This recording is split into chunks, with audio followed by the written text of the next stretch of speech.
Good evening, ladies and gentlemen. It is now 9:31.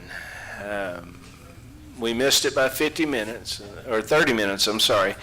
We are officially out of executive session, back into regular session. Mayor, I'm going to make a motion to authorize the interim city manager to negotiate a preliminary contract with Mark Swain for the city of Freeport attorney position. We have a motion on the floor to authorize the city manager to start negotiations with Mark Swain as the city attorney. That motion was made by Councilman Matamoros. Is there a second? I will second it.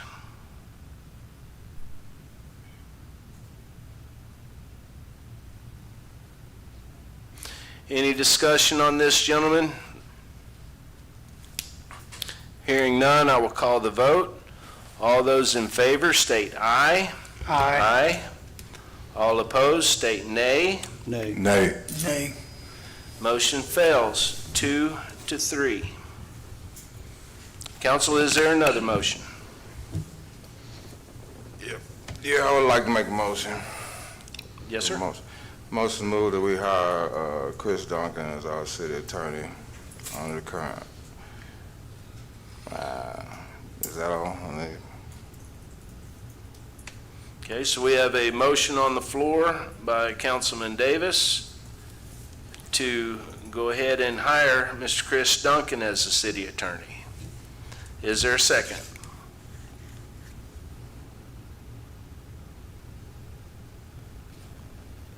A second. Second by Councilman Rosso. Any discussion needed on this, gentleman? Hearing none, I will call the vote. All those in favor state aye. Aye. Aye. Aye. All opposed state nay. Nay. Nay.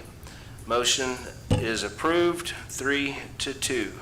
Congratulations, Mr. Duncan. Congratulations.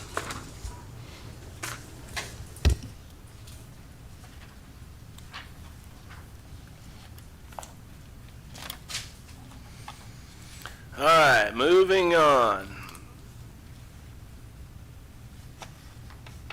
I'm going to make a motion that we table agenda item 6A.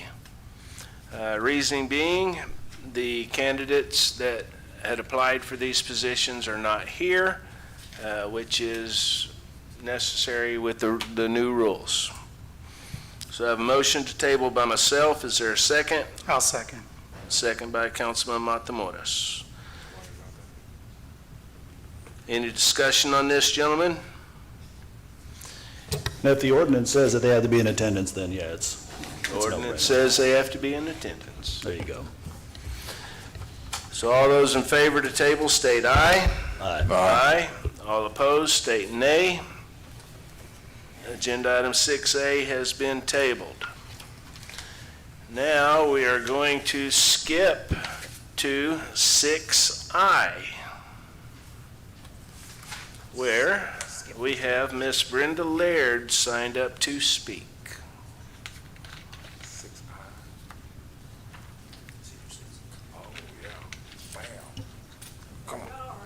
Intimidating group of men to talk to. I mean, that grit, I was like, dang. Come on. Watching y'all listen to those young men and the stuff that they were saying, I'm like, who understands that? And y'all were sitting there listening, and I'm like, go ahead. So I have some things to say. I'm here about being on the Senior Citizens Commission again. I was on the board for 2 years. It was a very painful experience and a lovely experience. On the surface, the Senior Citizens Commission is glorious.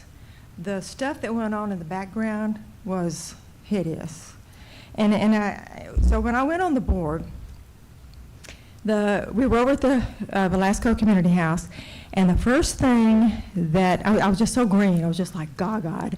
I'd never been part of a city thing like that. And I saw Crystal Ruiz, who was the Freeport liaison. And I taught school for 30 years. My job at teaching school was to evaluate performance. I taught Jarvis's son. And I mean, he was a glorious kid, So I saw this young woman, Crystal, doing her job. I was just so impressed by her work ethic, by her modesty, her cheerfulness, her compliance. I was just deeply impressed. And I made a comment one time about how wonderful I thought she was, and I received a brutal comment in return, and Crystal just took it. And so I was like, so I backed off, and I just went on. And then time went by, and Annabella Ramirez took over for Crystal, and the environment there was just very, very brutal. Those young women were doing what they were told to do. They were doing their jobs the best that they knew how to do, and they had been told what to do by what the city had been told to do, following orders. And I was just, finally I resigned. Well, now things have changed, and I'd like very much to go back. All of this was going on in the background. The seniors themselves, I think for the most part, were not aware of it. The whole thing about the seniors about the commission, about the whole thing is all of those, our events, we went on bus trips, we had bingo, we had all kinds of stuff going on, and seniors want a place where we're safe, where we feel protected, where we feel appreciated, and it was like that very much. And I just thought, I just loved being part of it. And I would like to go back. And so I just hope y'all will let me go back. Thank you. Hopefully you can bring some of that positivity back. Oh, I hope so. I hope so. Thank you very much for that. Per our ordinance, Councilman Rosso, you are the liaison. So you get to make the first motion. Yeah, I'll make a motion that we bring Sister Brenda back.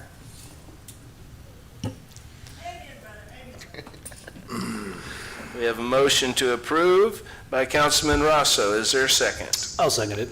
I'll second. Second by Councilman Pena. Third by Councilman Davis. Any discussion on this, gentlemen? Is she the only attendee tonight? Yes. So we can't vote on anybody else that's not here? All right. So how many more are we looking for? There's still one more vacancy. All right. One more vacancy, y'all. No, we have a whole board. That's vacant. So she's our newest and first and only member right now. Okay, well, get the word out. So with all that being said, I will call the vote. All those in favor state aye. Aye. All opposed state nay. Motion carries unanimously. Thank you very much. Yeah, Councilman Rosso is telling me that we need 6 more. So Spread the word. talk to your friends. Let's get them out here. Just like Brenda, 6 more of those. Yeah, six Six more more Brendas. Brendas. All right. Next, I think I said we're going to 6N, where we have several citizens that have signed up to speak. Mr. Ron Bachman. I gotta get my time clock back up. Mayor, I think on this, oh no, I'm sorry, go ahead.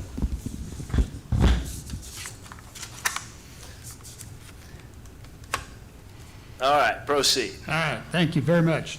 This as you said, regarding item 6N, I am Ron Bachman, reside at 96 Dolphin Lane in Freeport, and I greet you all with goodwill, and I'm speaking against agenda item 6N. I serve on the city council, or the City of Freeport's Planning and Zoning Commission, and the proposal to make it easier for city council to override a planning and zoning decision to deny the rezoning request is something that gets to be kind of touchy. We hadn't had, I'm pretty sure this had to do with a recent request we had on 300-something acres. They wanted to rezone from residential and mobile home to industrial, the whole match. And we looked at it, and there wasn't anybody there to speak in favor of it. We had no other information as to why this would be good for the city of Freeport, and the only conclusion we could draw is it's not going to work. And it was unanimously approved by the Planning and Zoning Commission to deny it. Now, I've since found out that, well, if we deny it, it takes a supermajority of the city council to override that. And I think that's fine.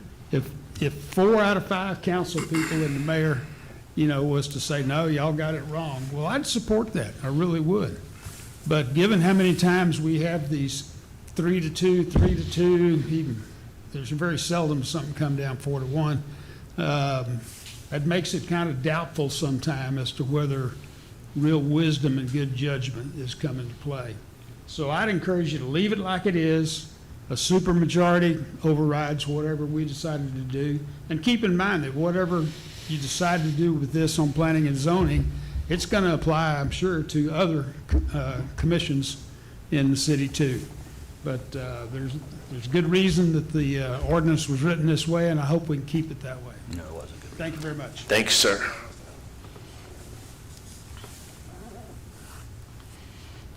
And Mr. Bachman, you have signed up for 6-0 as well, and you got 2 minutes left on that one. Okay.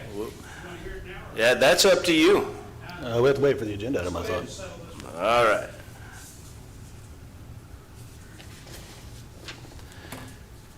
Next, we have Miss Margaret Bachman. It is still evening. Good evening. Good evening.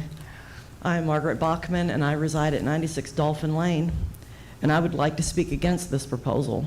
I feel it is disrespectful to the citizens of Freeport that have volunteered their time to serve on a committee, and they vote on a proposal, and the decision has been made and forwarded to City Council. The decisions they make are for the benefit of the Freeport, and then for the City Council to negate that decision by a simple majority vote is disrespectful. If what is being brought before the City Council is in the best interest of the citizens of Freeport, a supermajority would easily occur if council members are voting for the benefit of the city rather than their own personal agenda. Thank you. Thank you. Thank you.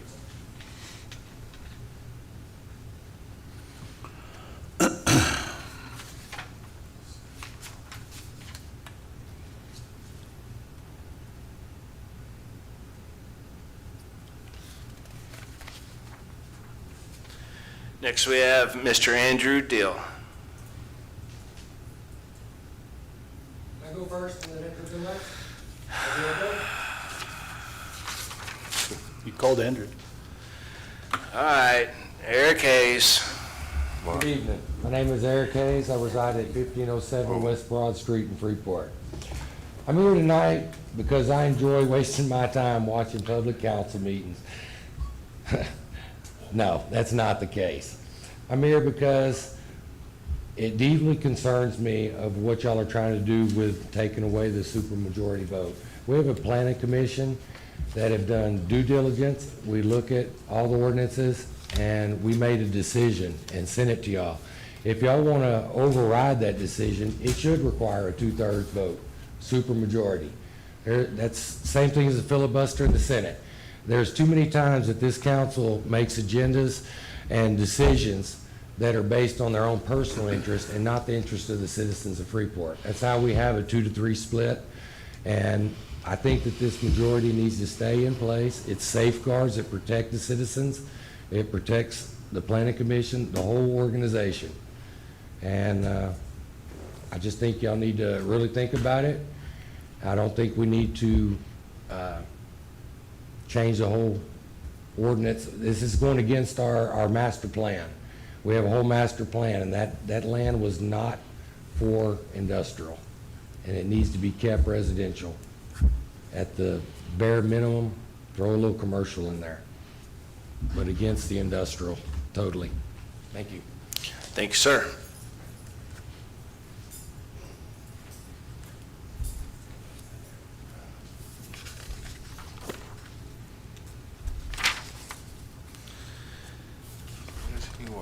Last but not least, Mr. Andrew Dill.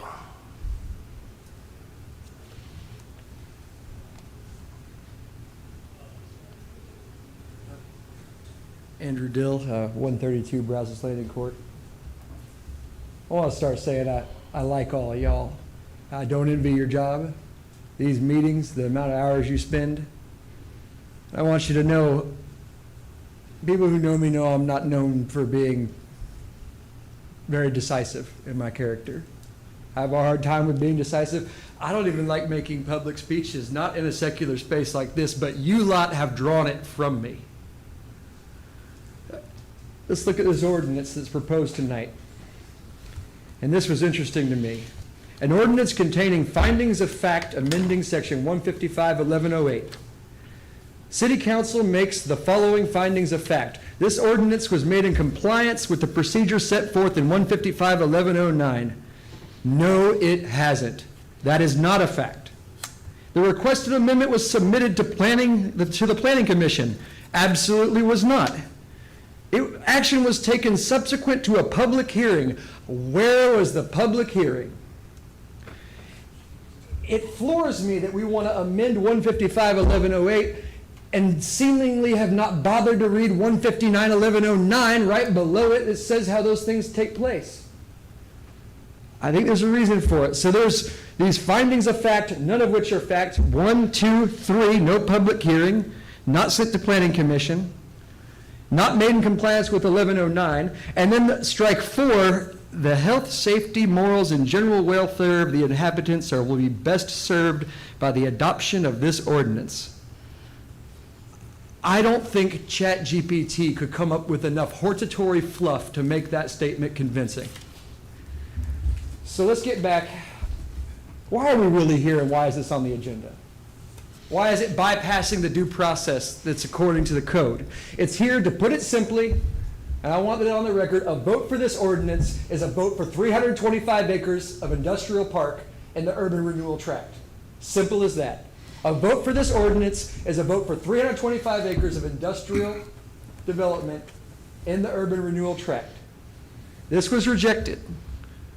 P&Z received an application for rezoning, an application with many discrepancies. Acres discrepancies. We did no legal description. We would have no way of even knowing what we're voting on. No site plan. No drainage plan. No traffic impact analysis. The basic required documents for a rezoning application weren't there, not because they just weren't submitted, because we didn't request them, because they don't exist. They don't have them. Now I want to know what other rules you want to amend. Do we want to amend the rule that requires a site plan? Do we want to amend the rule that requires landscaping plan as well? I mean, maybe we should amend the rules such that whatever Clinton Wong wants just goes onto the consent agenda at the next city council meeting, that might be satisfactory. Yes. P&Z received this application with many problems. If we were following our own ordinances, we could not legally pass it. Correct. Now, I sat in the city manager's office when this came to my attention, when this is coming up to P&Z. I was in the city manager's office with Mr. Pennington, with our city attorney, and I brought up to the attention 155-1108, the subject of this ordinance. And I was told, where are you getting this from? This is not right. That's not correct. No such rule exists for a supermajority threshold. And I opened up the book, and there it was. Oh. Suddenly you don't got the votes. And then lo and behold, here we are tonight with an ordinance proposed to get rid of that rule. Well, that's amazing. It's funny how no one knew the rule existed, how the rule Mr. was... Dill, I'm sorry. It was just getting You good. you were on a roll, I was curious what hortatory meant. but we have to stick with the 4 minutes. I appreciate your passion. Ditto. There is Thank you. protest filed by the property owners. It's filed with Yep. city secretary. If you don't want to listen to us, listen to the property owners. Amen. All right, agenda item 6N. Consideration and take possible action approving ordinance number 2025 to amend section 155.1108, revising the 4/5 council vote requirement to a simple majority. Councilman Davis. Oh, It's his agenda Yeah. item, so we get. Yeah, well, I think Chris has to, clear something up, and that we can't do this. But I'd like to speak after he get finished. Okay, so in y'all's agenda packet for the council members, the meeting memo for this item points out that proper consideration and amendment of this ordinance requires that we, as Mr. Deal pointed out, it has to go back through to planning and zoning, requires public hearing. And in the memo, I pointed out that this proposed ordinance was only presented not for action, but for, so the council can refer this down to planning and zoning, and they'll know what the proposal is or the proposed ordinance. So this is not an action item that we can take a vote on today. It has to go back to planning and zoning, and then the city council has to have a public hearing on it before we could have a vote on the proposed ordinance.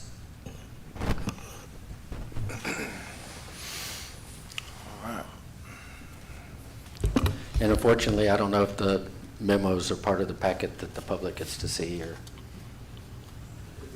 I don't know, but it's on the agenda memo for guidance to the council.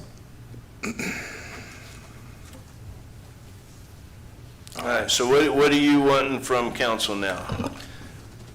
We table it? Well, under 1109, y'all would need to make a referral to planning and zoning to consider it. So you would need to make a motion to refer it to planning and zoning. I'll make a motion to refer this back to planning and zoning.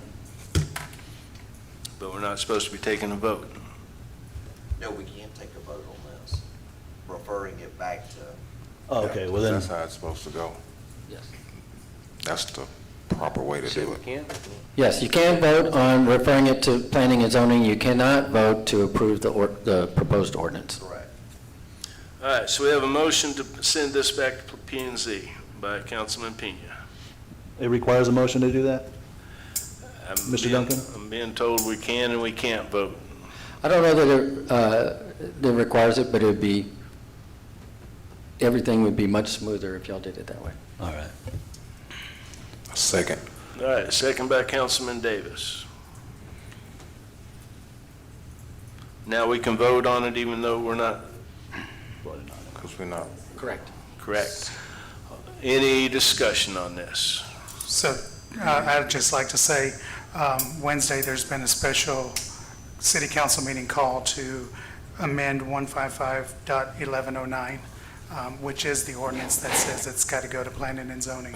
So they're trying to do it the back way, amend that so they don't have to do that. So just to let all the people know that's this Wednesday at 6 p.m.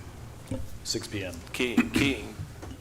Keep an eye out on the city website because that meeting might be canceled. Maybe. No. No, sir, I'm sorry. All right. Any other questions or comments, gentlemen?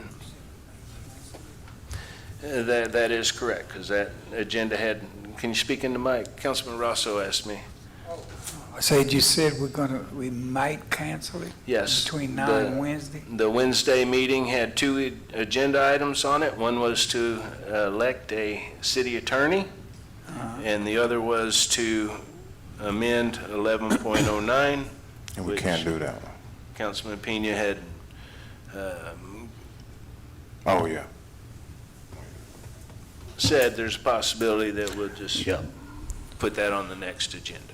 So keep an eye out on the city website, because if the Wednesday meeting is postponed, that's going to be the first place that it'll be posted.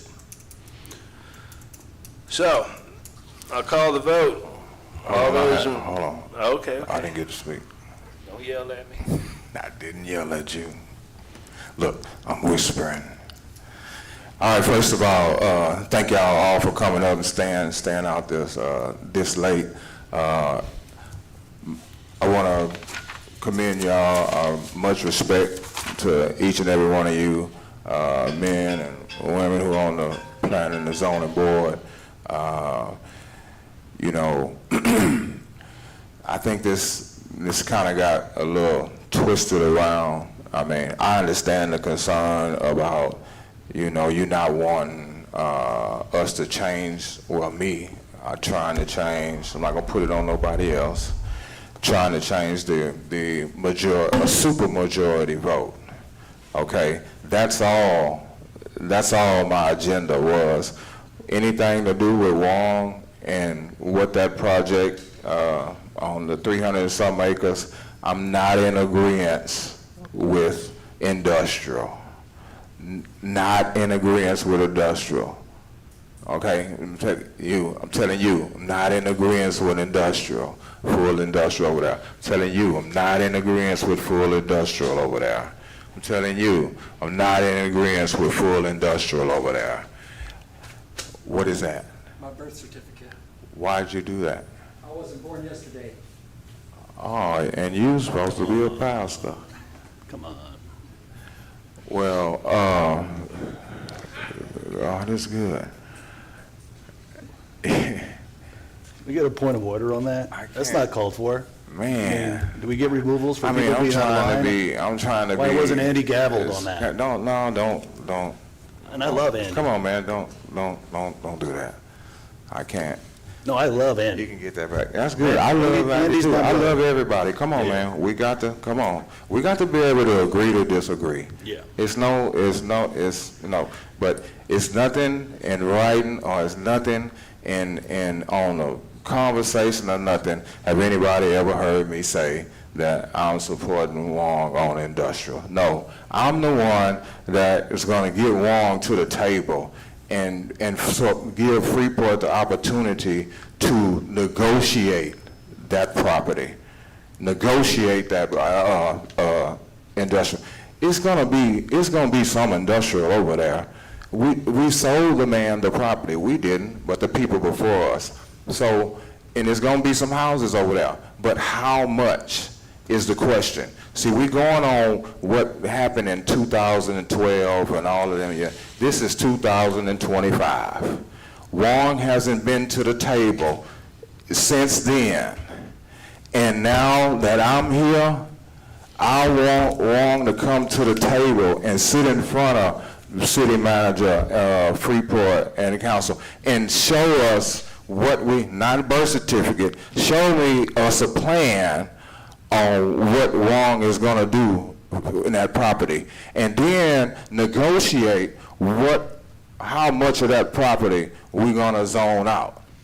So he can get started or whatever. But he need to know that we're not for this. You should not bring in no hazardous chemicals. You should not bring in no plants in here and all of that. It's gonna be some factories, you know, but that's just that's the way the game didn't change since then, you know.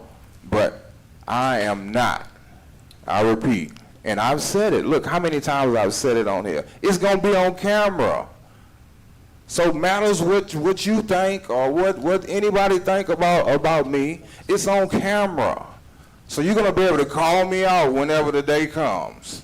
It's nothing. There's nothing you can do about it. You know, God's in control here, and you ought to know that.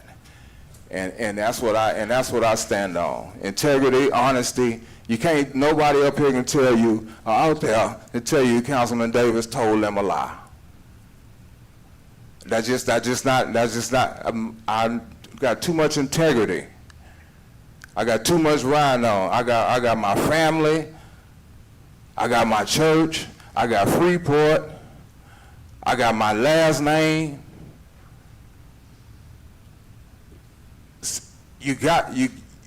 People got me messed up. I don't understand why. You got my number. I mean, you got my number. Y'all don't, maybe you got my number. Call me. Let's sit down. Let's all sit down. Everybody that's in here and have a problem, let's all sit down. Let's all negotiate and see what we can come up with and what tactics we can go in to the table with Wall. What do we want? What do we want to, because we're going to have to give or take somewhere, but as long as it's not poisonous or toxic chemicals over there. So what are we willing to negotiate? Freeport has to grow some kind of way. Freeport has to grow. That's jobs. Some of that's jobs for Freeport. Some of y'all got money. Most of y'all got your money. It's people in Freeport need jobs. This is gonna bring jobs. It brings houses. When you bring jobs and foot traffic, it brings stores. Starbucks won't close down because we have more people. Our restaurants won't be struggling to make it day to day. You know, it brings all of that. It opens up the door. Eric got a big piece of property over there. It may open up the door for Eric. Freeport's got to grow some kind of way, and nobody's doing nothing. We have declined in population. You have to see that. We have declined in population. Everybody's growing. We declining. Why? Because we're not good at negotiating, I guess. And it's not y'all. Y'all not the ones at the table. It's the people that's been up here. I mean, they the ones who make the decisions. I mean, get people here, the EDC and all of that. We all come together. We all have to take responsibility. Let's work together, y'all. We have to stop pointing the finger and talking down and spreading stuff that not all the way true. Like, we don't have all the facts. So I invite y'all. Let's come together. I sit with y'all. We talk. Put it on the table. That's all I got. God bless you. Yes, sir.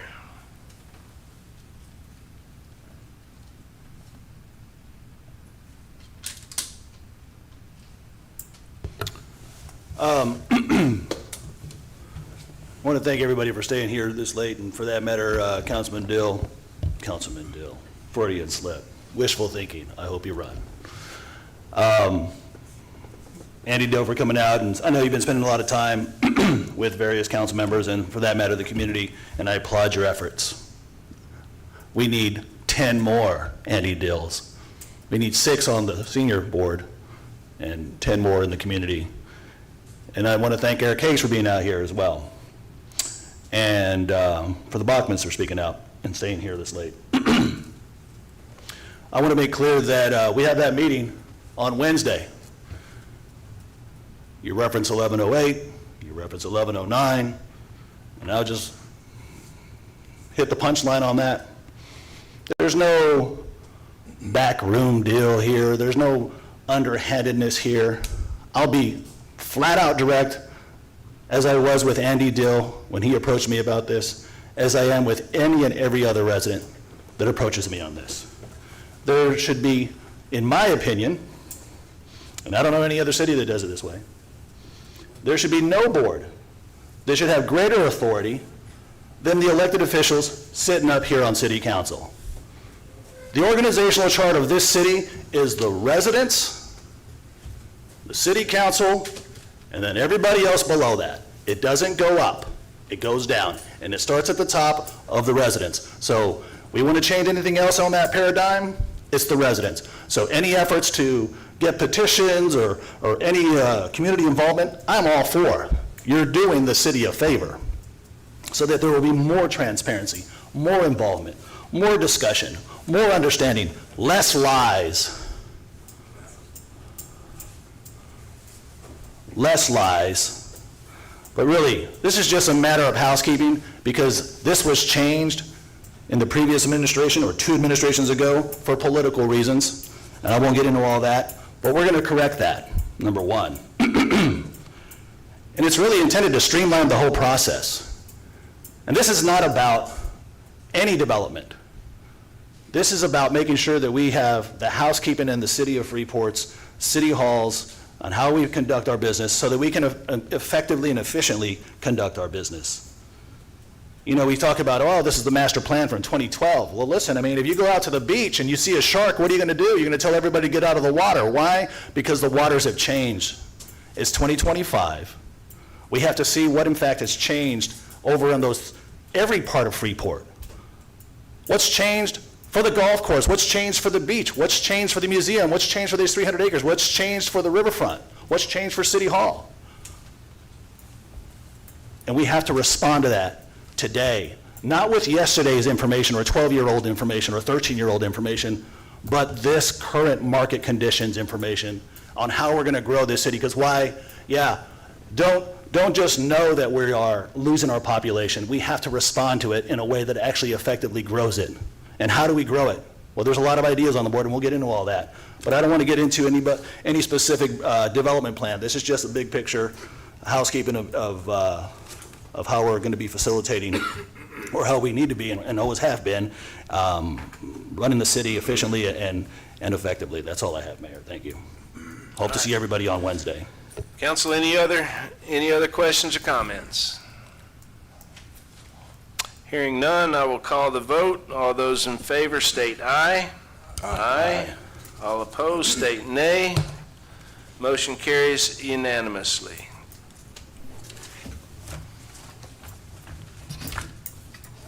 Next, I said we're going to 6O, where Mr. Ron Bachman has signed up to speak. Do you mind reading the agenda item first, Mayor, please?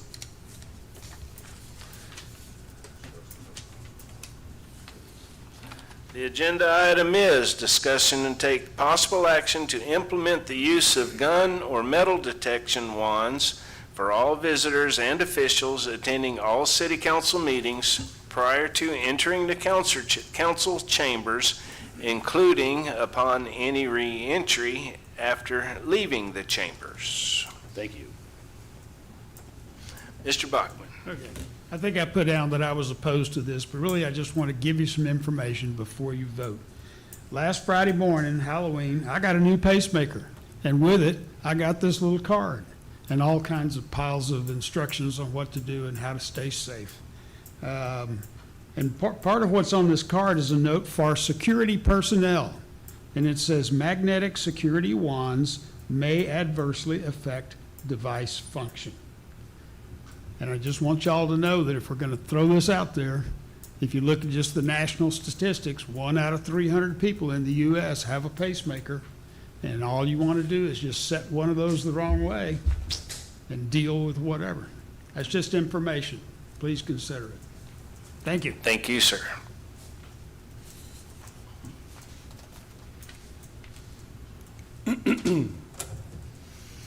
Ms. Bachman?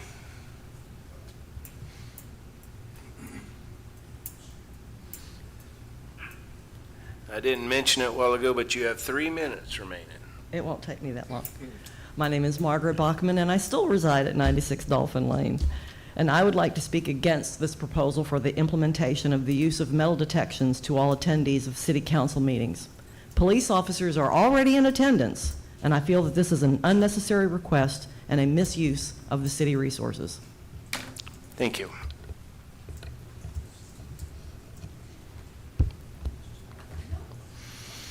Councilman Pena.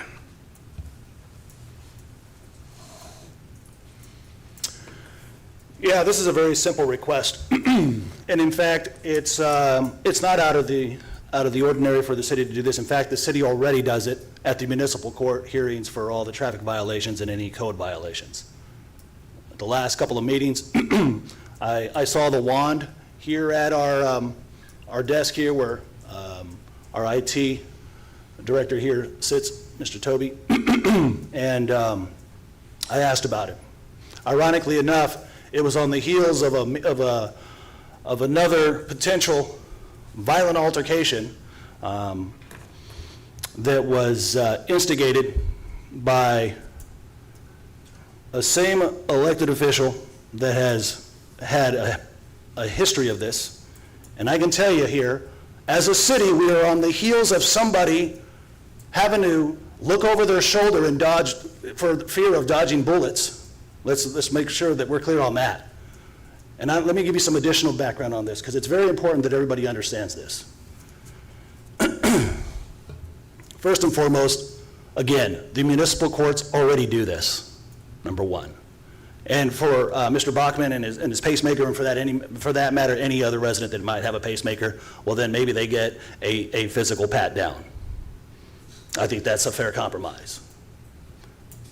But I can tell you this, I'm curious who tonight is packing heat. Is there anybody packing heat that can raise their hand, that wants to raise their hand? Is there anybody here tonight that would refuse a wanding at this minute? Yeah, well, I can tell you, it's a rhetorical question.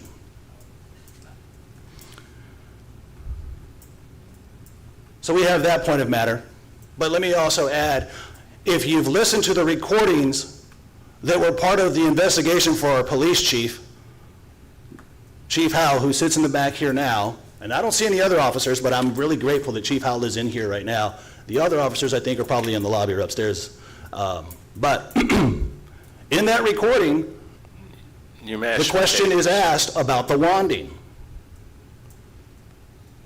The issue that came up, one of the issues that triggered the whole deal was that you had Lance Petty and Jerry Kane telling the chief not to be put in additional security only weeks after she was trying to put them in here because George Matamoros had attempted over here, ran across the whole deal, and assaulted me. Did anybody see those charges? Has anybody asked for that public information request? Well, George Matamoros has had a history of not only attacking a councilman, Jeff Pena, he's had a history of getting in altercations with Councilman Davis. He's had a history of attacking residents, Ms. Pam Dancy, Mr. Manny Rollerson. He's had a history of attacking and verbally attacking out here, just outside, our contractors. He's had a history of attacking our other residents here, for that matter, our contractors, even our soccer volunteers. The list goes on and on. And in that recording, what is actually deliberated, or contemplated, excuse me, is what do we do to make sure that we have a safe environment? Because those are all the signals. And so Chief Howe deliberates that in that conversation.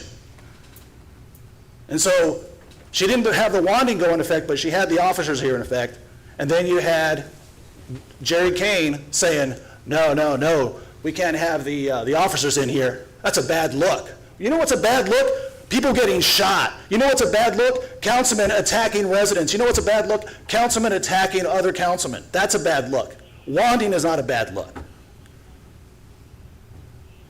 That's the whole deal here. So, excuse me for being personally passionate about this, but I can tell you right now, the reason people tune in is because they say, oh, well, it's just crazy when everybody else. No, they're looking and they're waiting to see what else is going to happen that is not being controlled. We need to control this.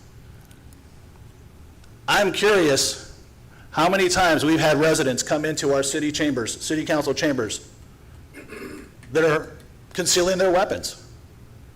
I can tell you, I fear for my life every day, knowing that Lance Petty is still out and working only 1 block away from me. It's not a funny matter at all. It's a very serious matter. My family is afraid. And as I mentioned on social media, my cat was mutilated, and I haven't showed those pictures. So this is a very sensitive and a very real situation for the city.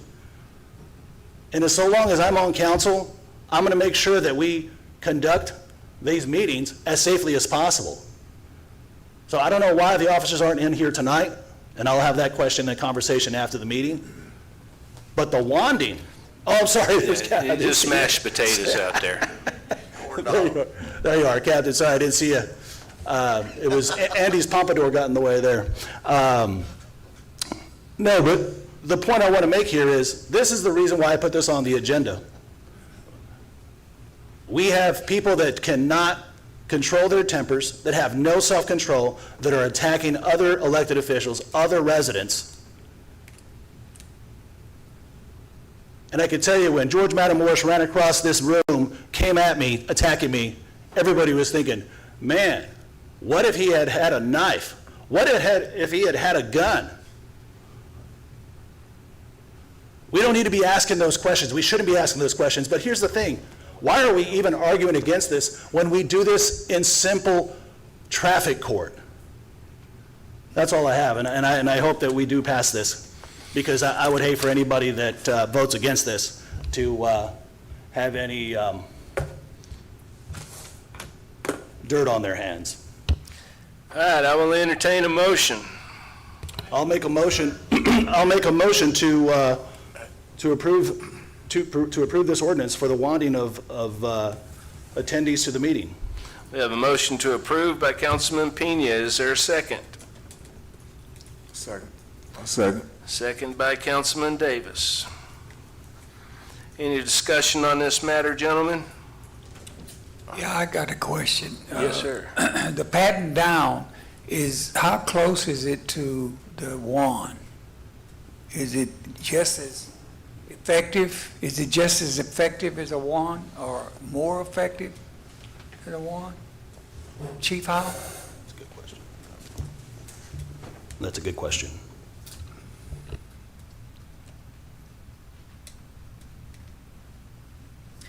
I mean, at the end of the day, a pat down is going to, you're only going to be able to feel certain objects, if you will. Obviously, a gun is easier to feel. A knife may sometimes be a little more difficult to feel. But, I mean, we do it out in the field. That's what we utilize out in the field. We don't use metal detectors out in the field. That's what officers use on their day-to-day.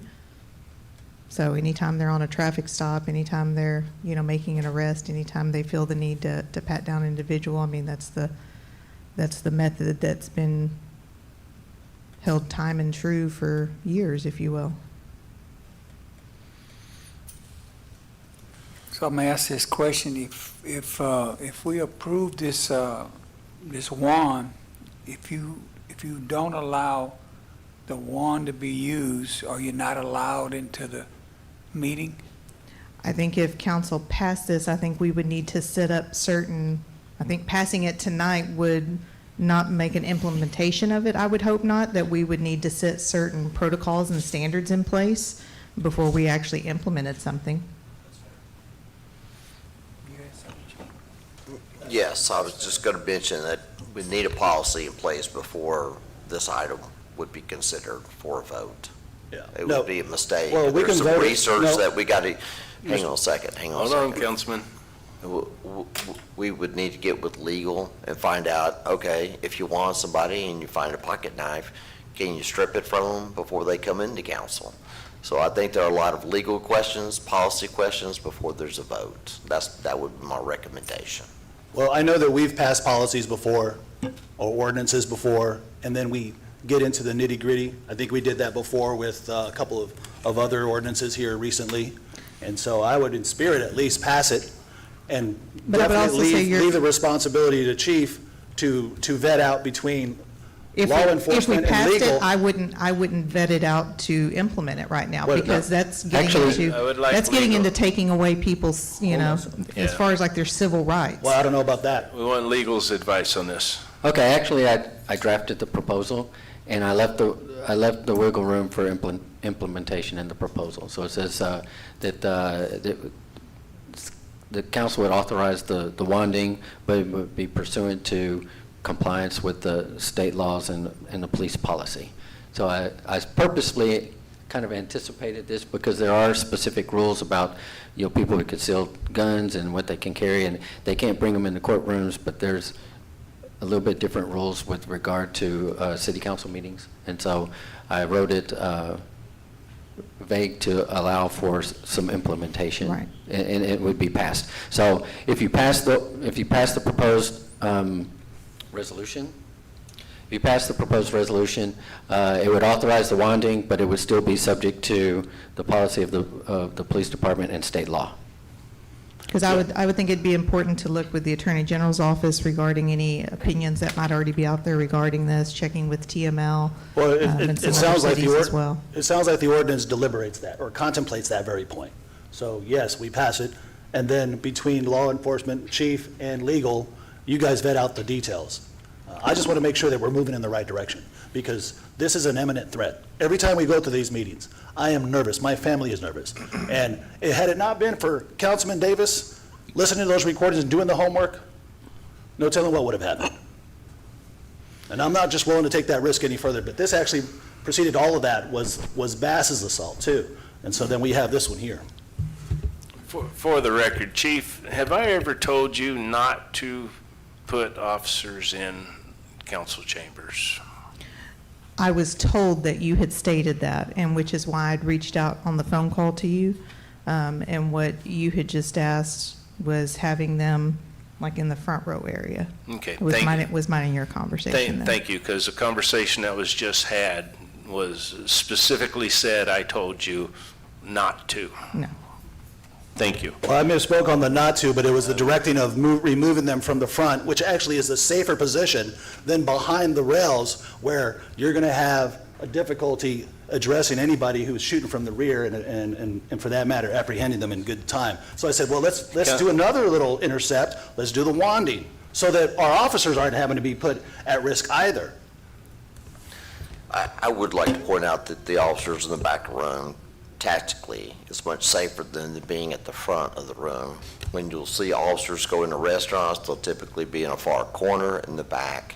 You can see the whole room and nobody can come up from behind you. Well, Which is why I generally sit in the position that I sit in. I can appreciate that, but when you have the councilman over here who's been known to attack on that front, having an officer there, and on this side, that is a lot more strategic than a restaurant. This is a very different space and a very different community. Councilman Davis, I have a question for you, if you don't mind. Yes, sir. Here about 10 minutes ago, maybe 15, you walked over here. You got the key for the refrigerator, came over here to get fresh water out of the icebox. Yes, sir. Did you feel threatened while you was over there getting the water out of the icebox? Oh, no, because I've already established, my position. I apologize to everybody on this council. I don't have no beef with nobody. And I turned it over. I put the Lord on them. Okay. All y'all. Well, I'm just pointing it out, No, because that was another point that was brought up just a little while ago. But, I mean, what did they do in court? Like, well, how could they do that in the courtroom? So, what kind of procedures did you have to go through to do that? I mean, as far as, I mean, Corporal Organista is our warrant officer, and so he's also the bailiff for court. And so when they have the court on Wednesdays, then that's what he is outside that door. You're talking a lot smaller group of a couple individuals that are specifically assigned to that day. And so it's just, he's generally the only person that doesn't make contact with those individuals. And what would they do, like say for instance, his case? Like, I mean, he has a pacemaker. Some more people gonna have a pacemaker or whatever. But does everybody have a card that have a pacemaker? I'm just asking a question. So I would expect so. they should. My father has They a should. pacemaker as well. Right. He was given a card as well. Right. He lost his card in his first week. So you're going to have, I mean, a lot of So we people have that. somebody let them know. I'm just, I think it's doing a lot, but, I mean, in the world that we live in today, I mean, you never know what'll happen. I mean, what would it hurt? What would it hurt? I mean, you got people shooting up in the church house. I mean, if you say that about the school over there, and you say, well, oh, no, they don't need no metal detectors. Well, they getting metal detectors in the school now. I mean, because people are doing crazy stuff. And I'm not saying, but you can't overlook it. So, I mean, now that it's been brought up, now it's our bad if something happened. If it would have never got brought up, we good. But now that it's been brought up, we gonna be held accountable for if something happened. Chief, do y'all have written procedures, security procedures for court? Yes. Okay, so we would have something that we could go by as, kind of as a form or something like that? Yes, like I said, I would want to go a little more extensive, just this being kind of a different setup. Court, and they're told even ahead of time for court, with this being more of the public forum, if you would. That's what I'd want to just make sure and do my research well. Mm-hmm. Yeah. Well, I mean, no, same thing here as far as, I know that there are some complications, especially whenever the open carry came in. There's a lot of discussion among, city attorneys around the state, and that was a few years ago, about some disparity between, council meetings, and so there are some technical differences, but I was just. And again, that would be some of the stuff that I'd reach out, like I said, yeah. TML to the AG's office, see if there's any opinions, that's already set up, and what other cities have done Or as far as consult their. with the city attorney. Yeah. Anyway, because, I prosecuted municipal court many times, and then same thing with as a judge in Surfside, and so, you get all members of the public coming to court, family members, witnesses. I mean, it's just depends on the size of how many people on the docket, right? So, some municipal courts have a lot of people, and so, anyway. Yeah, I was just curious if y'all have written procedures, because that could be a good starting point, I guess. That's it. Council, any other questions or comments? I'm just going to state, a wand's not going to keep me from not voicing my opinion. I mean, if it did, then maybe we should use it on Councilman. Your voice is not the Day. problem. So, It's your physical threats. I've never physically threatened anybody. So. Tell that to the residents that complained to me. Well, Councilman. I mean, so, yeah. I mean, if we're going to wand for people's mouths, maybe our meetings would go to like 15 minutes. It would shut up a council person. All right, council, I'm going to call the vote.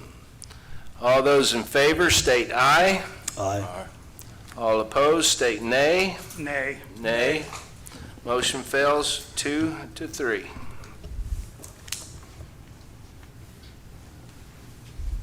Now we'll go back to the front of the agenda. Mayor, sorry, I got to leave. Work has called twice, so. Work's more important. Sometimes, Yeah. but that still leaves us with a quorum, so we can still continue to do the job that we are here to do. So agenda item There 6B. it goes. What time is it, 10:30? I fixed it. Agenda item 6B, consideration and possible action approving resolution number 2025-2985, a revised leave donation sick leave pool policy, section 8.14. Welcome back, Ms. Fisher. Thank you. All right, maybe.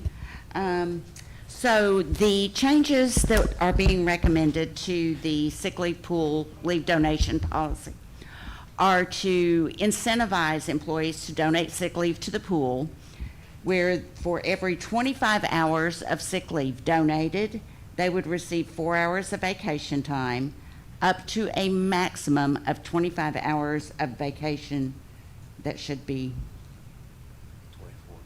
24, sorry, 4 hours of vacation leave per fiscal year.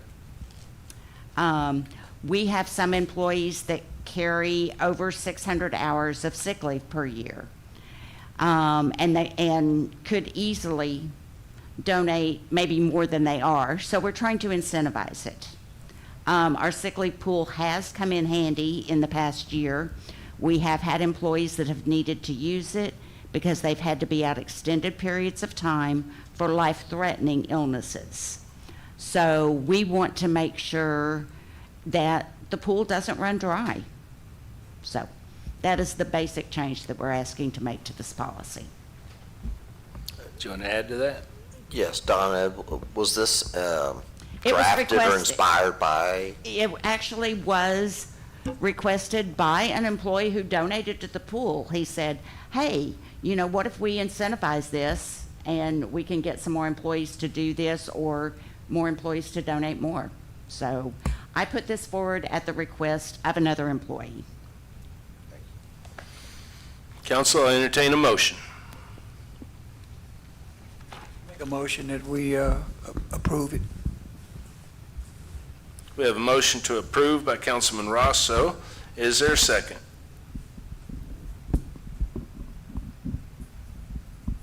I will second. Any discussion, gentlemen? Yes. Donna, is this for all city employees? So as far as the sick leave pool, if an employee has been employed for at least a year and has donated at least 4 hours to the pool, then they are eligible to draw hours from the pool if they have a life-threatening illness. So basically, it's for all full-time employees that have been here a year or more.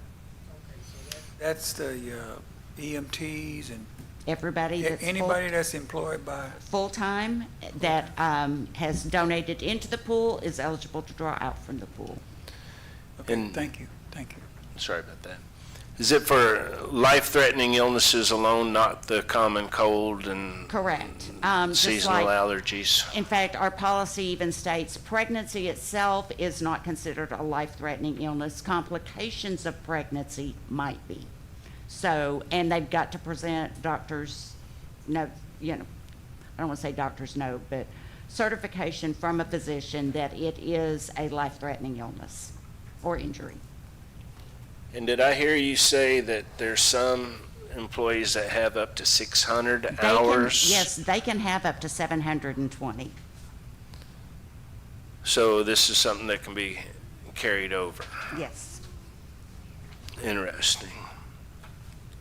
Council, any other questions or comments? Yeah.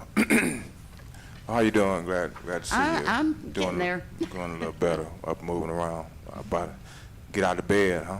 Yeah. Yeah, all right. Did we say that, what are we saying? If they donate, If they donate sick leave time in increments of 25 hours, then they can earn 4 hours of vacation time. So basically, you give me 25 hours of sick leave, and I'm going to give you 4 hours of vacation.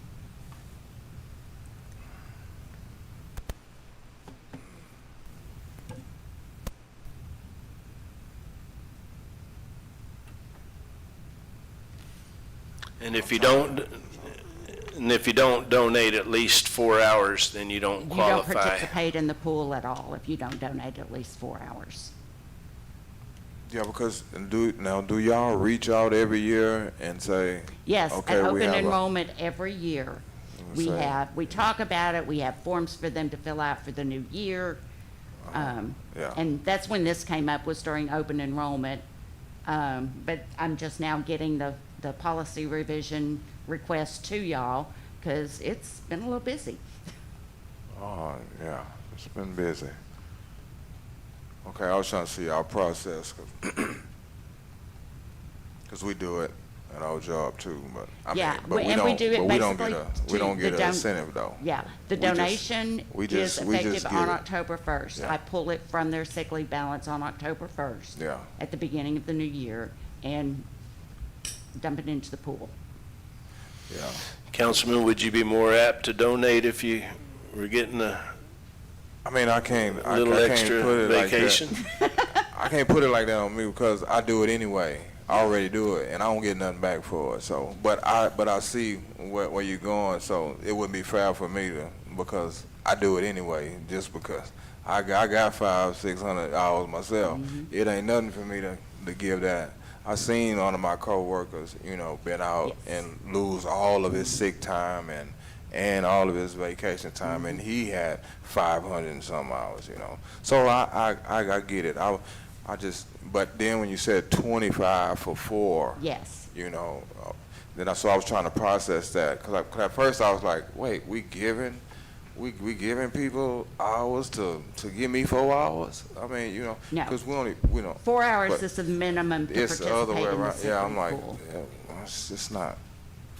We shouldn't have to give them, to do that. But hey, but you're getting 25 for 4, so I don't have a problem with that, because you have to pay them 25 hours for that sick time. One way or another. One way or another. So. Yeah, we, unfortunately, not everybody is like you. Yeah. And we're trying to put a bigger carrot out in front of them, and this was not our idea, but another officer's idea. I thought it had merit. Yeah. I mean, you can try it. Yeah, it's an incentive. It's an incentive. Yeah. You give a person an incentive, they may change their mind. They may think different. Especially, like you say, you got 600 hours. Yeah. It ain't nothing It's for not you. nothing to me. I just hope I don't get sick. But I mean, when the time comes, I mean, I can use it too. But I get it. I got a couple of questions. Yes, sir. Ms. Fisher, what's the average? What's the average of hours that employees have in sick leave? They earn 120 hours per Every year? year. So, like I said, we've got some with 720 hours, which is the max. We've got some that use theirs as soon as it's accrued. So there's not really an average would be kind of hard to give you. So everybody has that minimum 120 hours a year. They're going to earn 4.62 hours per pay period, which comes out to 120 hours per year. And then how many hours of vacation do they get? For the first 5 years, they get 80. From 5 to 15, they get 120. And then over 15, they get 160. So those 120 hours of sick leave are not costing the city anything? No. But the 4.5 hours, what are we looking at citywide, what that'll end up costing the city?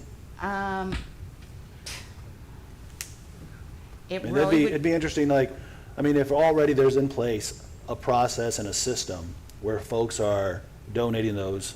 We have a councilman here that actually does it in his own workplace. And people have been doing it out of their, the normalcy of employment. I don't want to get into the motives of why people do it. I'm just curious then, let's take the motives out of it, let's take any of the ethics behind it. I'm curious more, what's the cost? Because we just came off the heels of all these different bonuses that got slipped in through the budget, salaries, positions, projects, and then, of course, we had the COLA with the city staff, and then we had to fix it for the police department, and then here we have another little, hey, by the way, we'd like another little extra. And I'm just kind of curious how much this is actually going to cost the city. We have a little over 100 employees, I think, or maybe 130 employees. 4.5 hours times 130 times an average hourly wage of $20, what does that come out to? I'm sure that's a pretty nickel. I have not multiplied it out. Yeah, I would have liked to have seen that number, because we got to know what these things mean, financially at least. It's really not expected to have a big impact on overall balances, because if I donate 25 hours instead of 10, I'm getting 4 hours of vacation that I'll use sometime throughout the year. It's not like I'm gonna get paid for those hours. So it's pretty much kind of a neutral thing. Right. It's just an incentive to get them to donate. But if they don't donate, is there anybody been needing of hours that say, hey, man, can you donate some hours so I can get them? Do those conversations happen? Well, you honestly, according to the IRS, can't do it that way. You can't donate for a specific person. You have to donate to the pool. We do that for once a year. We have not had a situation where someone has requested hours and we didn't have them. But we don't want to get in that position either. Another thing to point out is the people that have the large balances, like she's talking about 600, 700 or whatever, those are your long tenure people. They're traditionally your higher paid people.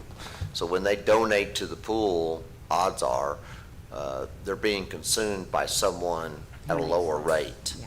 So the additional 4 hours, it's going to be a wash in all likelihood. And if people don't use sick leave, are they, I guess when they leave, are they paid? We do not pay out sick Okay, leave on because I was just trying to termination. figure out the mathematics of No, that. we Because do not pay out sick leave on somebody of a lower termination. rate, that would make a big difference. Okay.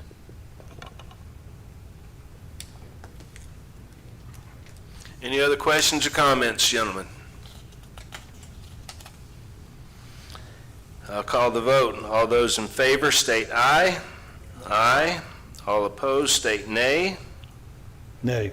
Motion carries 3-1. Bah humbug. Agenda item 6C. Consideration and possible action approving resolution number 2025-2986, revising section 9.18, the residency incentive program in the personnel policy manual. Ms. Fisher. Yes, this actually is in response to comments made by Councilman Pena in recent sessions that the residency incentive that we were offering was peanuts, which he pretty much was. So this is a policy change to increase the amount of the residency incentive. For a home purchase, it would be up to $10,000 paid out over 5 years. For a rental unit, it would be up to $4,000 paid out over 5 years. So we didn't change the payout dates, we just upped the amounts of the payoffs. I did talk to Ms. Hurst about the financial incentive or financial implications for this.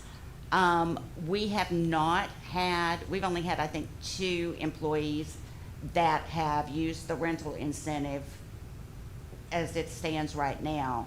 So we're not expecting a rush of people coming in to buy houses in Freeport. But we could make budget amendments to cover the cost of that.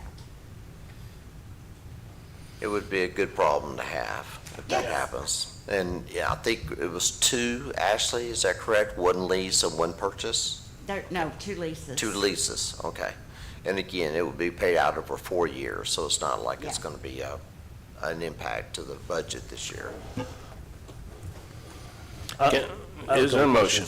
Well, I have a couple of questions before I make a motion. I like the idea of it all, but I have some serious questions on it. Let's make a motion first.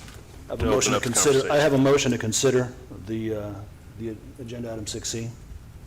Second. Motion by Councilman Pena, second by Councilman Davis. Yeah, first off, I'm glad that, that you guys did the work to put this together. I think it's valuable to our community if we're really honest about trying to pull every lever and, make sure that we are doing everything we can to actually grow our residency. And for that matter, we have, I think, pretty good paying jobs here so that people can actually live here and live a pretty good quality of life. But I'm looking at here the disbursement schedule. And it's dispersed over 5 years, and I'm just curious, I'm not sure how valuable 2,000 is on the first year for closing. I mean, it's helpful.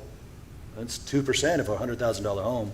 But I think the median price point for a home here in Freeport is, does anybody have that figure? Did you happen to study what that might be? I think it's Yeah, it's about 170, 175, yeah. Nice. Ms. Hurst, on point, thank you. Well, you know, you get an FHA loan, 3.5%. If you're a veteran, no down payment, but you still have closing costs. Well, let's say the 169, or just say 170 for round numbers, times 0.035 an FHA loan. That's $59.50. That's the purchase price down payment. Then you have the closing costs, which are typically about 5% of the loan. So 5% of that minus 170 times the loan amount. 8,500. 8,200. Mr. Pennington is also very good with numbers. So, yeah, so you're looking at 8,200 plus the 5,900. You're looking at $14,000 in closing costs. 2,000 is helpful. I think it's great. But I thought that we would structure this, and I mean, I'm glad it's even on the table. I think it's a great idea.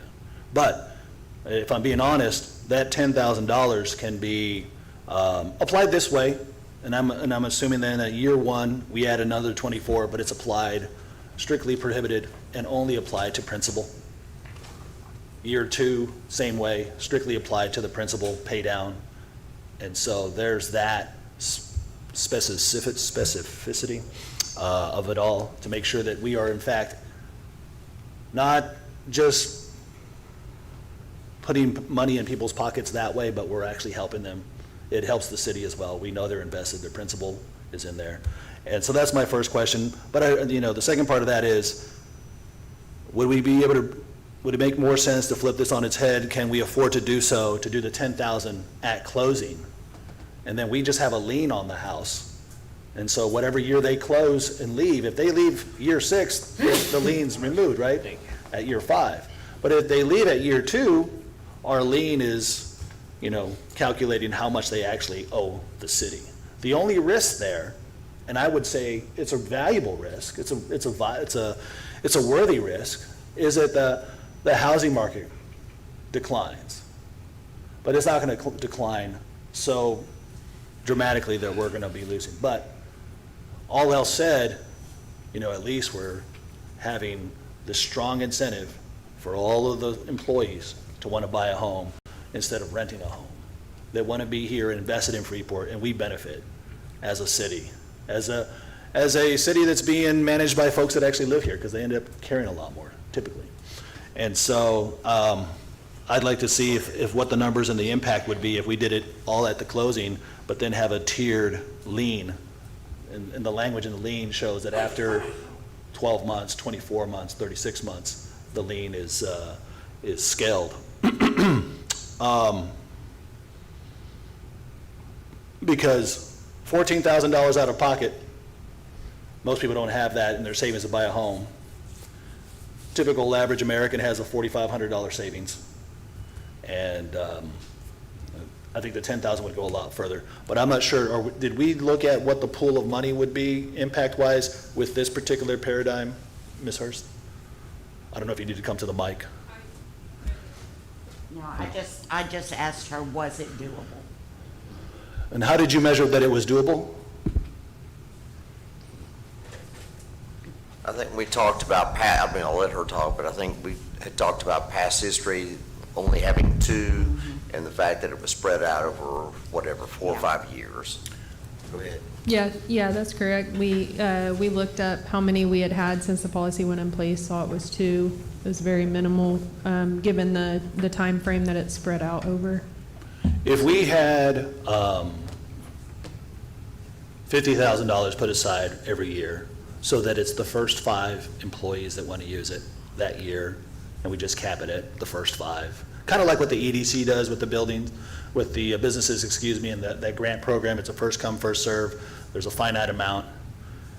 I think a stronger structure to this is to do the 10,000 with a lien that has a graduated scale over 5 years. If they sell at year 2, year 3, there's a line item that goes back to the city at closing when they sell.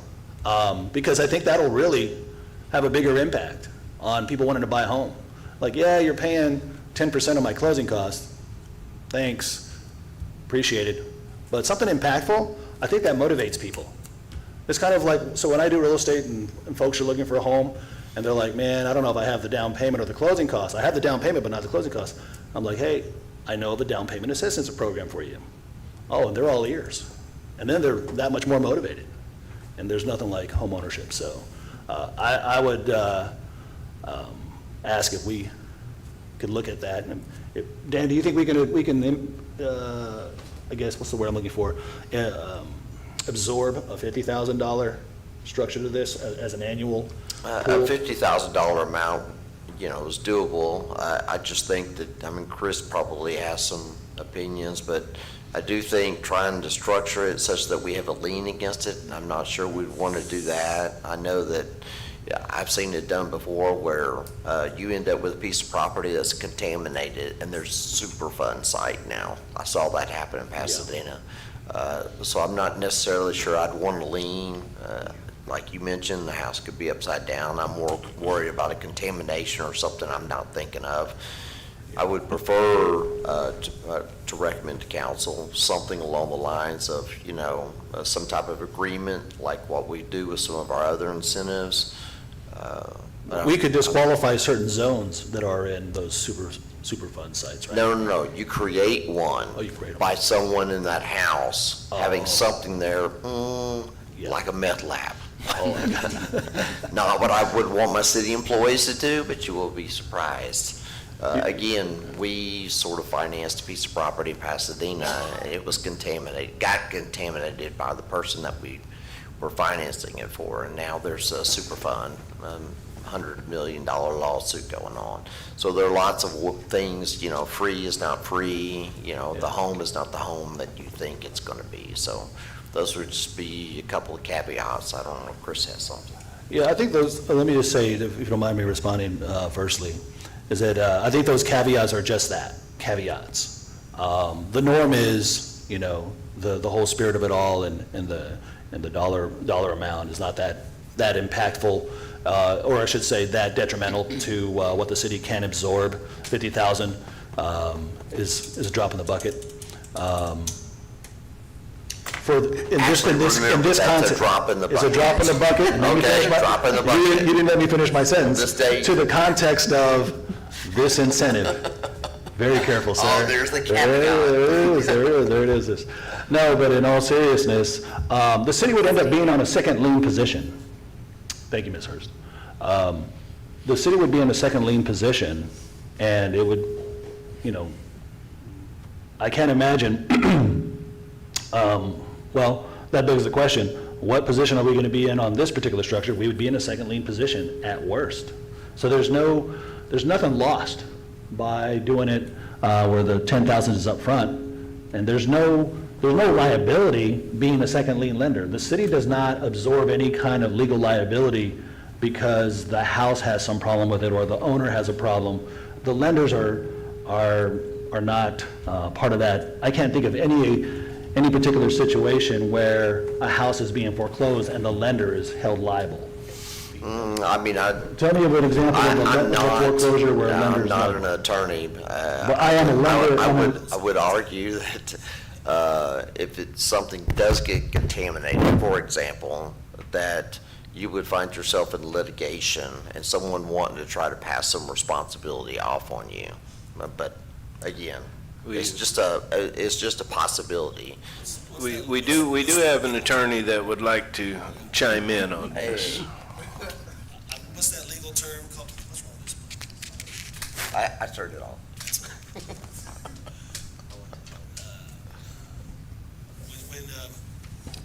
Okay, so,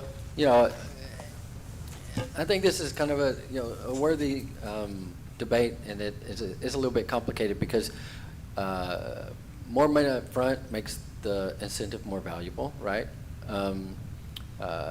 Paying it out over years as a condition of employment, keeps them employed, right? They don't buy a house and then they quit, and now it's their investment house and they don't actually live here, right? And we give them all the money. So, I can see the other side of, it's a condition of living there and. Well, there's caveats. Living there and actually staying employed, right?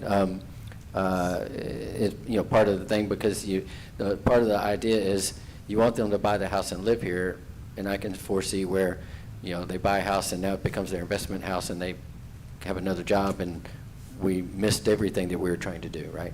And this is, and I don't know the answer to this question, you would probably know better I think us basically loaning the money to people and having to do, we would have to do some sort of promissory note and be like a lender in order to get a lien. And so you're talking about quite a bit of additional paperwork. And I don't know how the lenders view, or can you borrow down payment? Is that allowed? Yes. Yes, you can. Because I don't do, Yeah. not as familiar The with. second lien are very common in every loan. I mean, I know it would be, more work and business for me, which is great, but, No. doing promissory notes and liens and filing liens, but, Well, let me say two things. The word I was looking for earlier was indemnify. I'm sure we can have an indemnification clause in there that protects the city, and I'll leave that to the legalese minds to develop that. But as it relates to well, you can have somebody, some sort of payback. Payback is If another you quit, or, if you pay more upfront as an incentive, and then the person, quits their job or stops living there and just uses it as a rent house, investment house or something, that then they have to, you can have them sign an agreement, they have to pay it back. Well- Now, it's not as easy to collect as a lien would be, right? But as second lien holder, you can't foreclose the second lien anyway. Correct. So that. Let me touch on that. That's a really good question, and I got a even more stellar answer than that. How strong that question is, not to really get everybody all excited about what I'm about to say. But if you try to say, I remember here recently somebody said, oh my gosh, somebody built 2 houses on Avenue C. How terrible was it? You know what happened to those houses? Somebody rented them. Hello?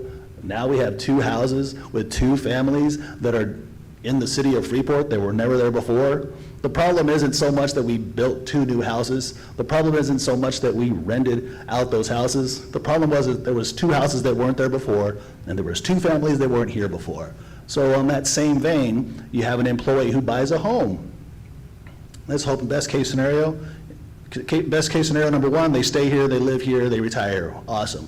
Second scenario is they only stay here a while, they sell it on year 3, we get all the other caveats squared away.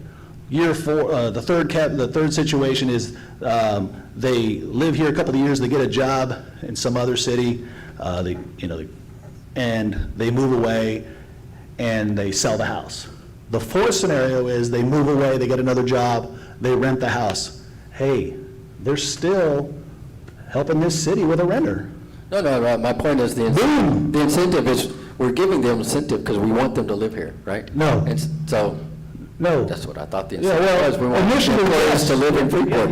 Yes, but at the end of the day, it's a catalyst. So it's a fail if they don't live there. No, it's not a fail. It's a win. Because the house already exists, it's not a new house they're building. You're not adding anything new to the, Right, somebody else is gonna rent the house. Correct.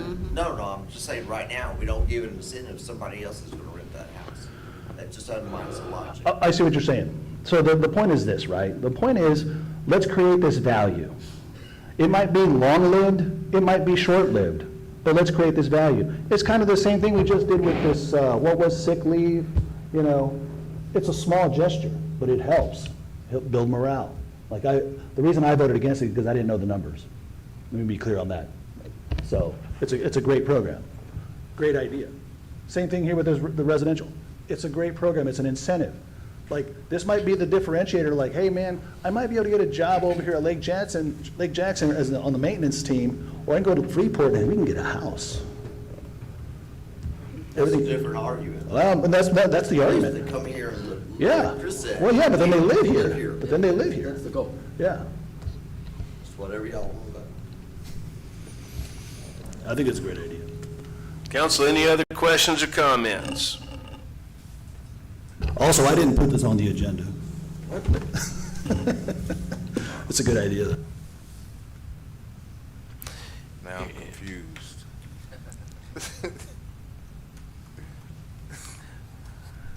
Well, I am for proceeding as written. What'd you say? I'm for proceeding as written. As it was already? Mhm. Yeah. So I'll call the vote. All those in favor state aye. Aye. All opposed state nay. As written? I didn't hear anything from this side of the table. I didn't say nothing yet. I'd like to change it, and so we can vote on a changed one that has the nuances that we're talking about versus having it, because even right now, it's half-baked. Even right now, we're not even considering all the various possibilities. That's another problem with this particular ordinance. If you don't like the way it is, vote no. Well, that's what I'm saying, I'm voting no. If we vote 2-2, then we have a chance to bring it back and fix it, right? 3 months. Well, we can change that ordinance too. We didn't have all the details on the bonding either. Well, hindsight's 20/20. Councilman Davis, you're taking Councilman Rosso's position on this. Yeah. He does it a lot quicker than you, though, I might add. We'd have had his response already. Okay, well, to that response about the Wanding thing, so if we vote yes, then you can still amend it, still work on it? Yeah. The vote's on the table. See, yeah. This is, Yeah, yeah, this is different than the Wanding, because the Wanding in the proposal already had worked into it that we're gonna get guidance from the police. This, you're voting on it as is. And if you wanna change it later, you have to come back to change it later. Well, you know what, if we can approve it and then change it. So I'll approve it. I'll vote yes. Yes. Okay. Thank you, Chris. Motion carries unanimously. Agenda item 6D, consideration and possible action approving resolution number 2025-2987 to amend section 9.07 titled Overtime Compensatory Time, adding section 9.07A, alternative to overtime, flex time. Okay, this has been revised since the last time it came before council. It was tabled to get some changes put into it on the use of comp time. Employees are encouraged to use it within 6 months. We're not going to carry a comp time balance into eternity.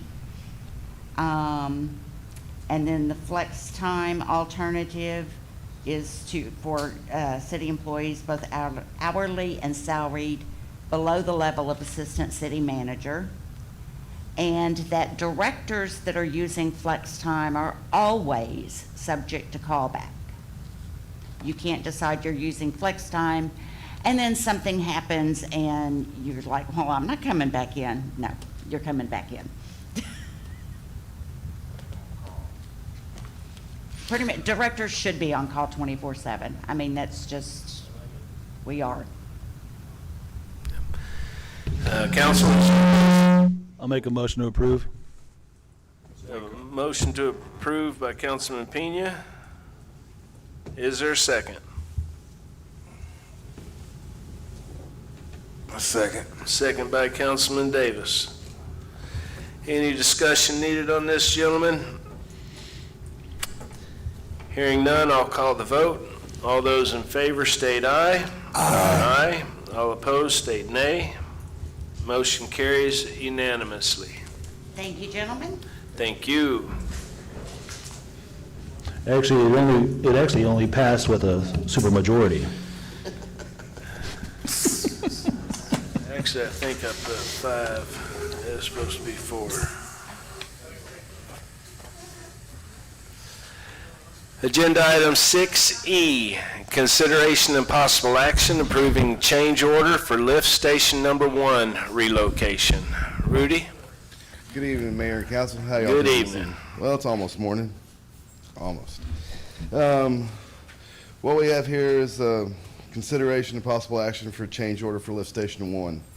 Staff in coordination with City Engineer Kimberly Horn recommends approval of change order number 1 with Texas Dewatering for the amount of $27,315.95 for the relocation of lift station number 1. The item summary is the city contracted with Texas Dewatering to relocate lift station number 1. During construction, an unforeseen existing sanitary sewer line was encountered that was not shown on any of the other plans that we came across. The conflict required a revision to the scope of work. The requested change order for the necessary adjustments to complete the project. In the original contract for relocation, there was no contingency in the contract. As construction progressed, Texas Dewater identified the sewer lines with planned improvement. The conditions necessitated a modification to the project of scope. The engineer of record, Kimberly Horn, has reviewed the change order and concurs that additional work is necessary and appropriate. Special consideration is this change order addresses unforeseen field conditions not identified in design record drawings. Approval will prevent project delays and ensure relocation of lift station 1 proceeds without further complication. Financial impact will increase the cost by $27,315.95. A detailed line item budget supporting the cost is attached. Funds available. The funds are available in the approved project budget, Fund 25, take from OA Fleming Street Infrastructure Project, which had $1,401,353.97 left as of 9/13. Third-party recommendation, Kimberly Horn recommends that we do this. I believe that's everything I have on that one. What has happened here is when they were doing excavating in order to move some sewer lines, they ran into some stuff that was not on any detailed plans. In order to eliminate this in the drawing, there's some conflict boxes where they'll be able to come into and tie into and get everything flowing like it needs to be. And this is for the relocation of lift station number 1. Where is that located? Is that the one with churches? On the east end. On the east end? Yes, sir. On what side of east, or like where specifically, on the Second Street? Well, it's in between, it's along 1495 from 2nd Street. I believe this conflict, I'm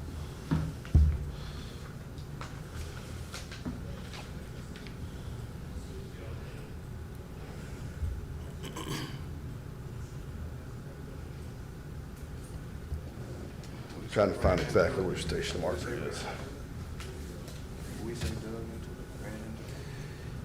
They essentially found the pipe It on the wasn't ground. in any wasn't kind on of the map plans. or anything, so we didn't know it was there. They just found it.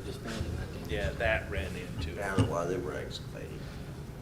And what happened is these culverts are right in the flow line of what we're proposing to put in, and the only way to do it is to put in the conflict boxes. There's no other way around it.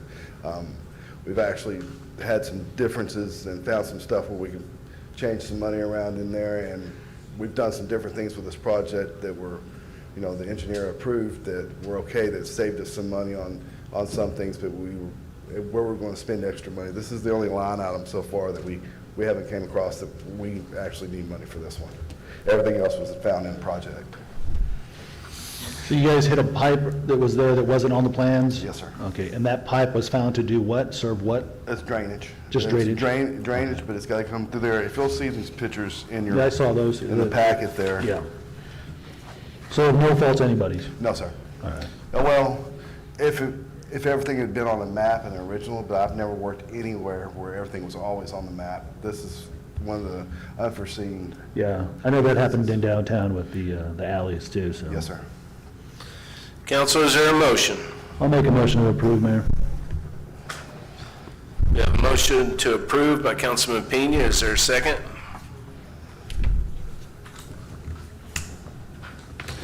A second. Second by Councilman Davis. Any discussion needed, gentlemen? Hearing none, I'll call the vote. All those in favor state aye. Aye. All opposed, state nay. Motion carries 4-0. Agenda item 6F, consideration and possible action approving resolution number 2025-2988, approving a facility use and rental policy. Mr. Regal. All righty.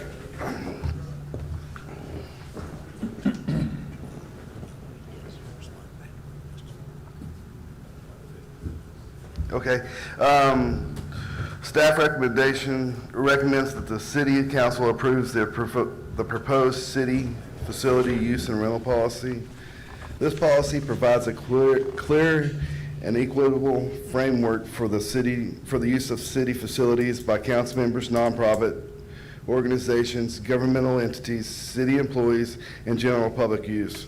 It promotes fair access, accountability, and responsible stewardship of city-owned property.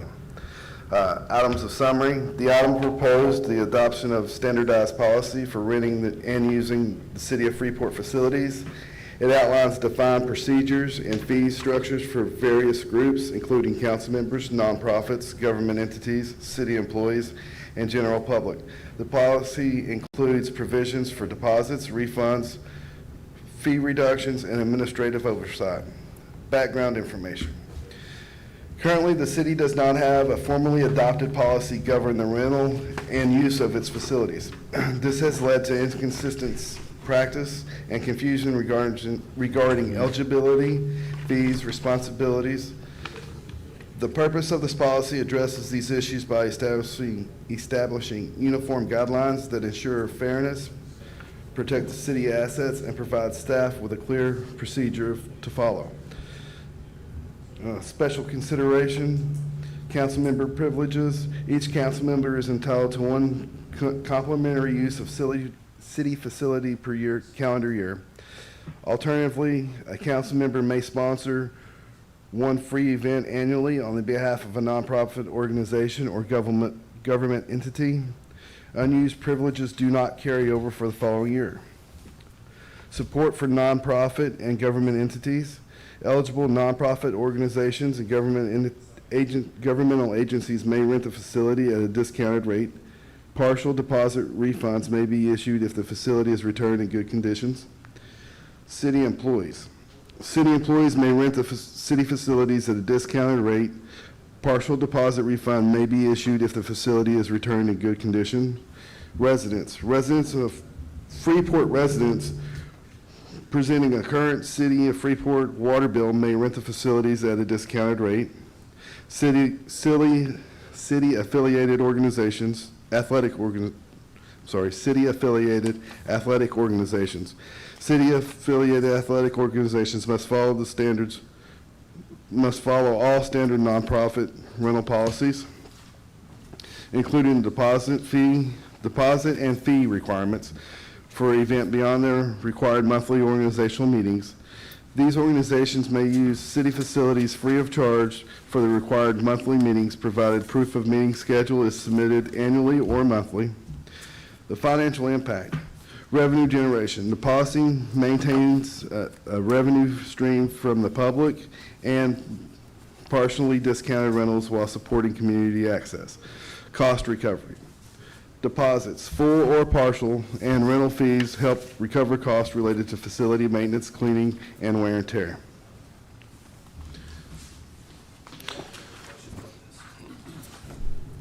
Do we have a motion first? Well, I'd like to make a motion to approve, but I don't want to make a motion to approve because it sends the wrong message. I'd rather just ask the question here, like, We I don't can see we any can amend the financial- motion if we need to. Pardon? So we can amend the motion if we need to. All right, well, I'll make a motion to consider this agenda item with a couple of changes. I make a motion to approve, and we can change it. That's for discussion. I'll make a motion to approve. A second. Well, I made my motion. Well, I don't know. You had a motion to consider. Yeah, you said consider. I did it in the last two agenda items before. Fair enough, we'll just keep talking. It's already 11 o'clock, we'll keep moving, I mean.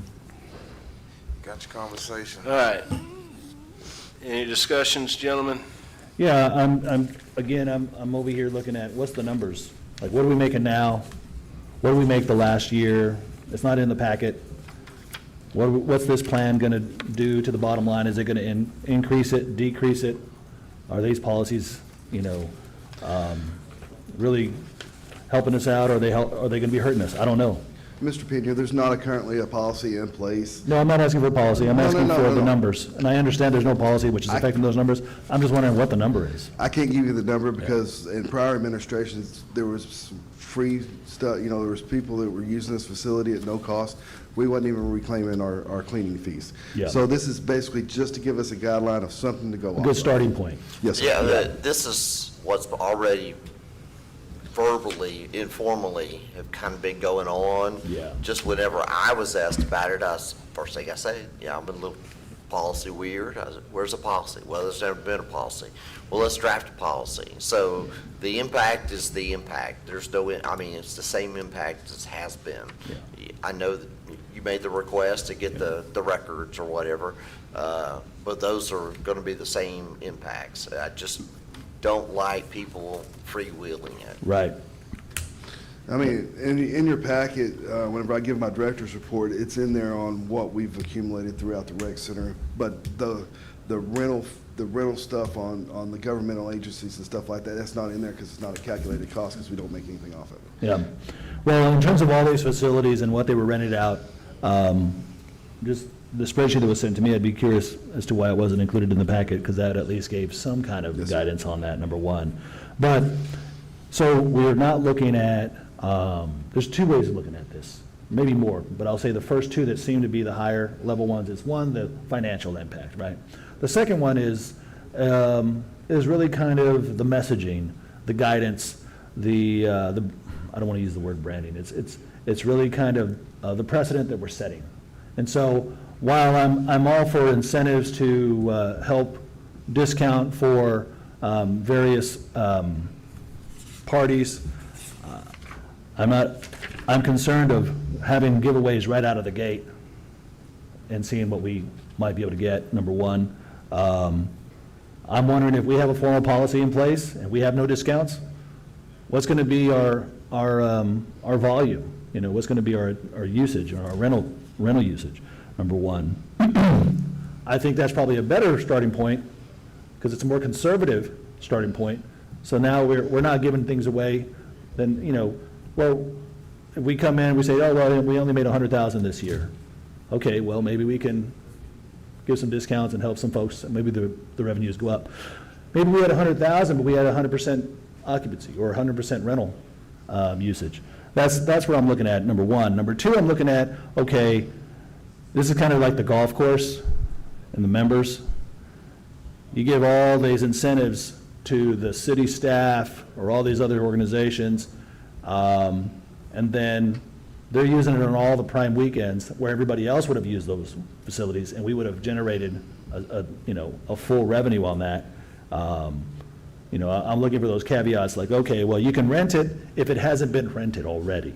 And then I'm just wondering if that kind of language is in here, and if it's not, that's what I'd be looking for. All your stuff that, like, whenever people rent it for yearly events, those are rented out a year in advance.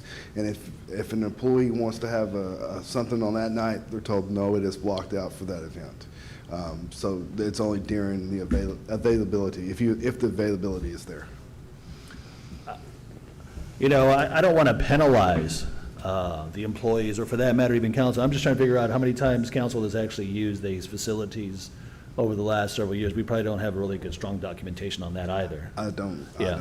I know for myself, I have never rented any of these facilities or put them on reserve for free or anything. So I'm just wondering, if they weren't used before, was the issue the discount? Was the issue the pricing?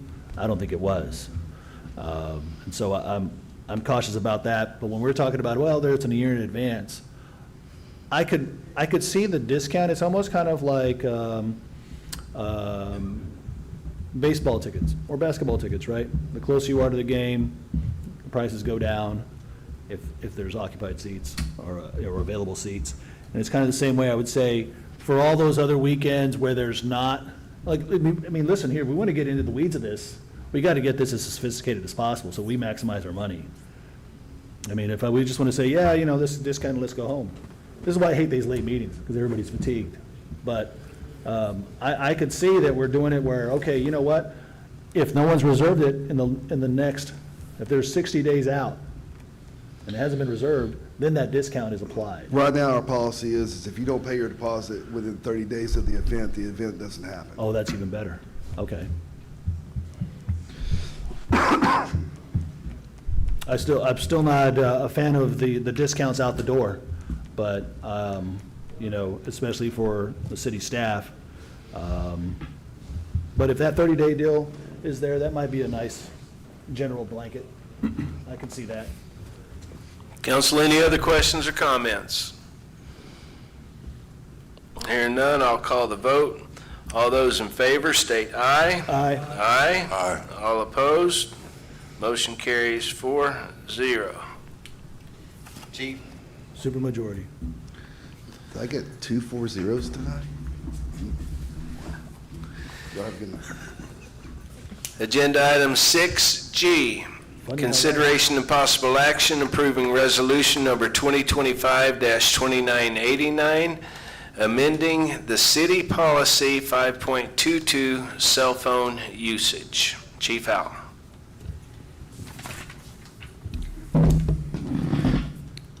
Good evening, Mayor, Council. Good evening. Apologies, I touched my screen and my stuff turned around and got away from me. So this is a previous policy that was already enacted. One of the concerns and everything that have come about is that there is some conflicts associated with this policy. Previously, when we would have certain policies brought forward, draft policies were given to all the department heads, for department heads to be able to kind of look over to see if there'd be any conflict that would occur within their department. This policy didn't have that enacted a part of it, and so that was a conversation that I'd had with Ms. Fisher and with Dan, and so we wanted to see on getting that revised, because we do have times and everything where, for example, some of our police staff don't always have the body cameras on them, but then they have a situation where they need to be able to record. But we have limited that and everything, again, to the privacy areas of like bathrooms and locker rooms would be incorporated where those would not be recorded.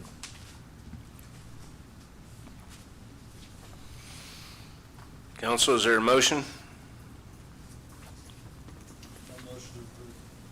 I have a motion to approve by Councilman Pena. Is there a second?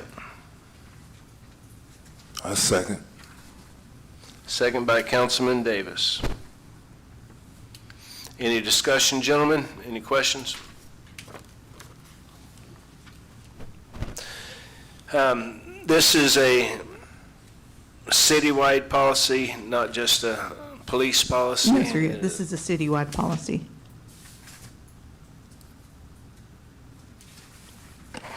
Did you get with department heads this time?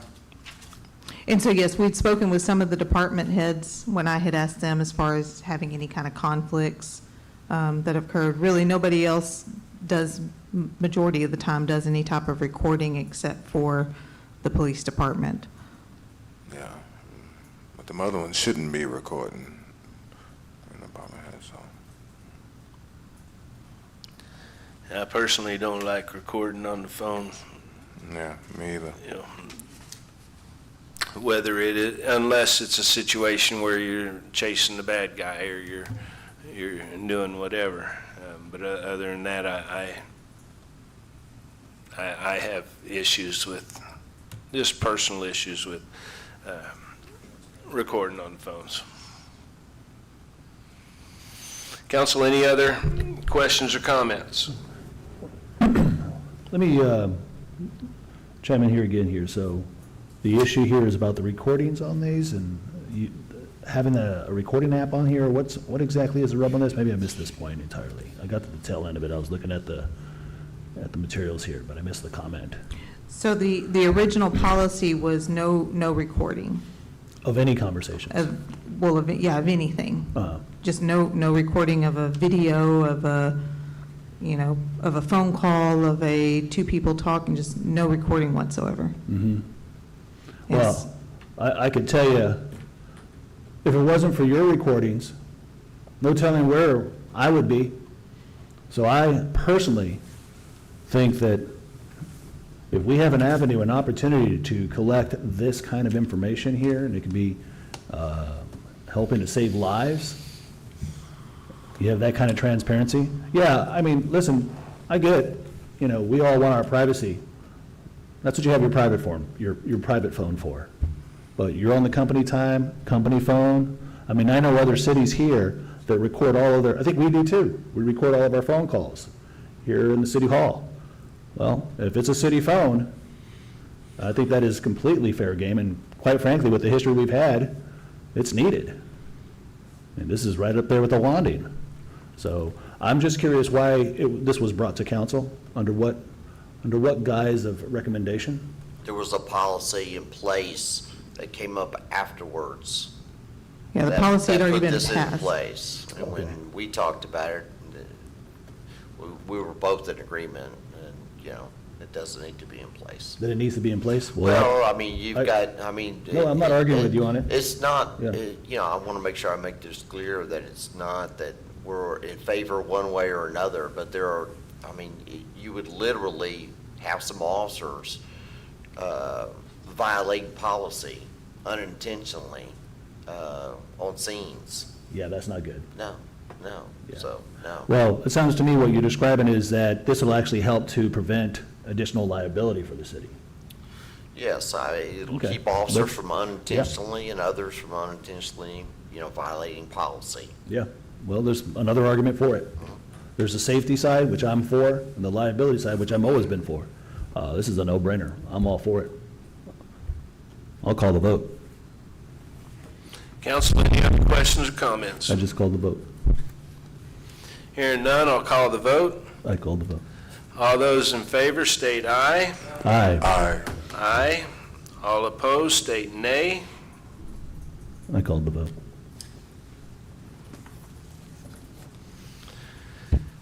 Agenda item 6H. Thank you, Chief. Consideration and possible action approving resolution number 2025-2990, amending the grants management policy originally adopted on September 15, 2025. Ms. Hurst. Yes, Mayor and Council staff recommends the approval of the resolution. The GLO did an in-depth review of that grants management policy that was adopted by council on September 15th. They did find a small correction that needed to be made in Section 3, the designation of labor standards officer. The correction replaces the words "the finance director" with "the grant administrator" or internal. That brings the full policy into their compliance, and they can actually complete their grant closeout. And so we recommend approval. I'll make a motion to approve. We have a motion to approve by Councilman Pena. Is there a second? Yeah, I'll second. Councilman Rosso, quick on the draw. Any discussion needed, gentlemen? Yeah, quick question. Do we have that a person with those titles that are required on our staff, or do we need to create that or give you a second title? So for this particular grant, we have a grant administrator. We use GrantWorks. Okay. So that's who it would fall to. Perfect. If we don't have a grant administrating company, then it would fall to my department. Okay, so you feel, you trust this process of this particular change to have that particular third party? Yes, sir. Be the assigned representative? Perfect, thank you. No further questions. Council, anyone else? Hearing none, I'll call the vote. All those in favor state aye. Aye. All opposed state nay. Motion carries 4-0. Thank you. Thank you. Supermajority. 6I has already been accomplished. 6J, consideration and possible action approving resolution number 2025-2992. The roadway mill and overlay partnership, Second Street revitalization project. Mr. Pennington.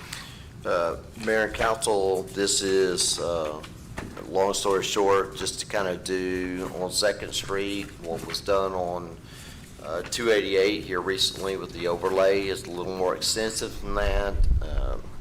We're talking about milling the roadway up. Public Works recommended the milling. You're starting to get a very high pile of asphalt on Second Street, so they'll come in, mill it, relay it. It'll look just like 288 going all the way down Second Street, all the way to downtown.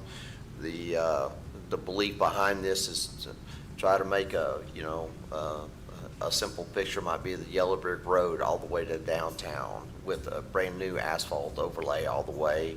And then eventually something to work off of, the streetscape, trees, landscaping, all the way to downtown, wayfinding, all those kinds of things that just lead a path down there. This was something that was mentioned in the UTSA study about the corridor, getting the corridor all the way to downtown. This is in conjunction with EDC. They're going to be paying the $442,000.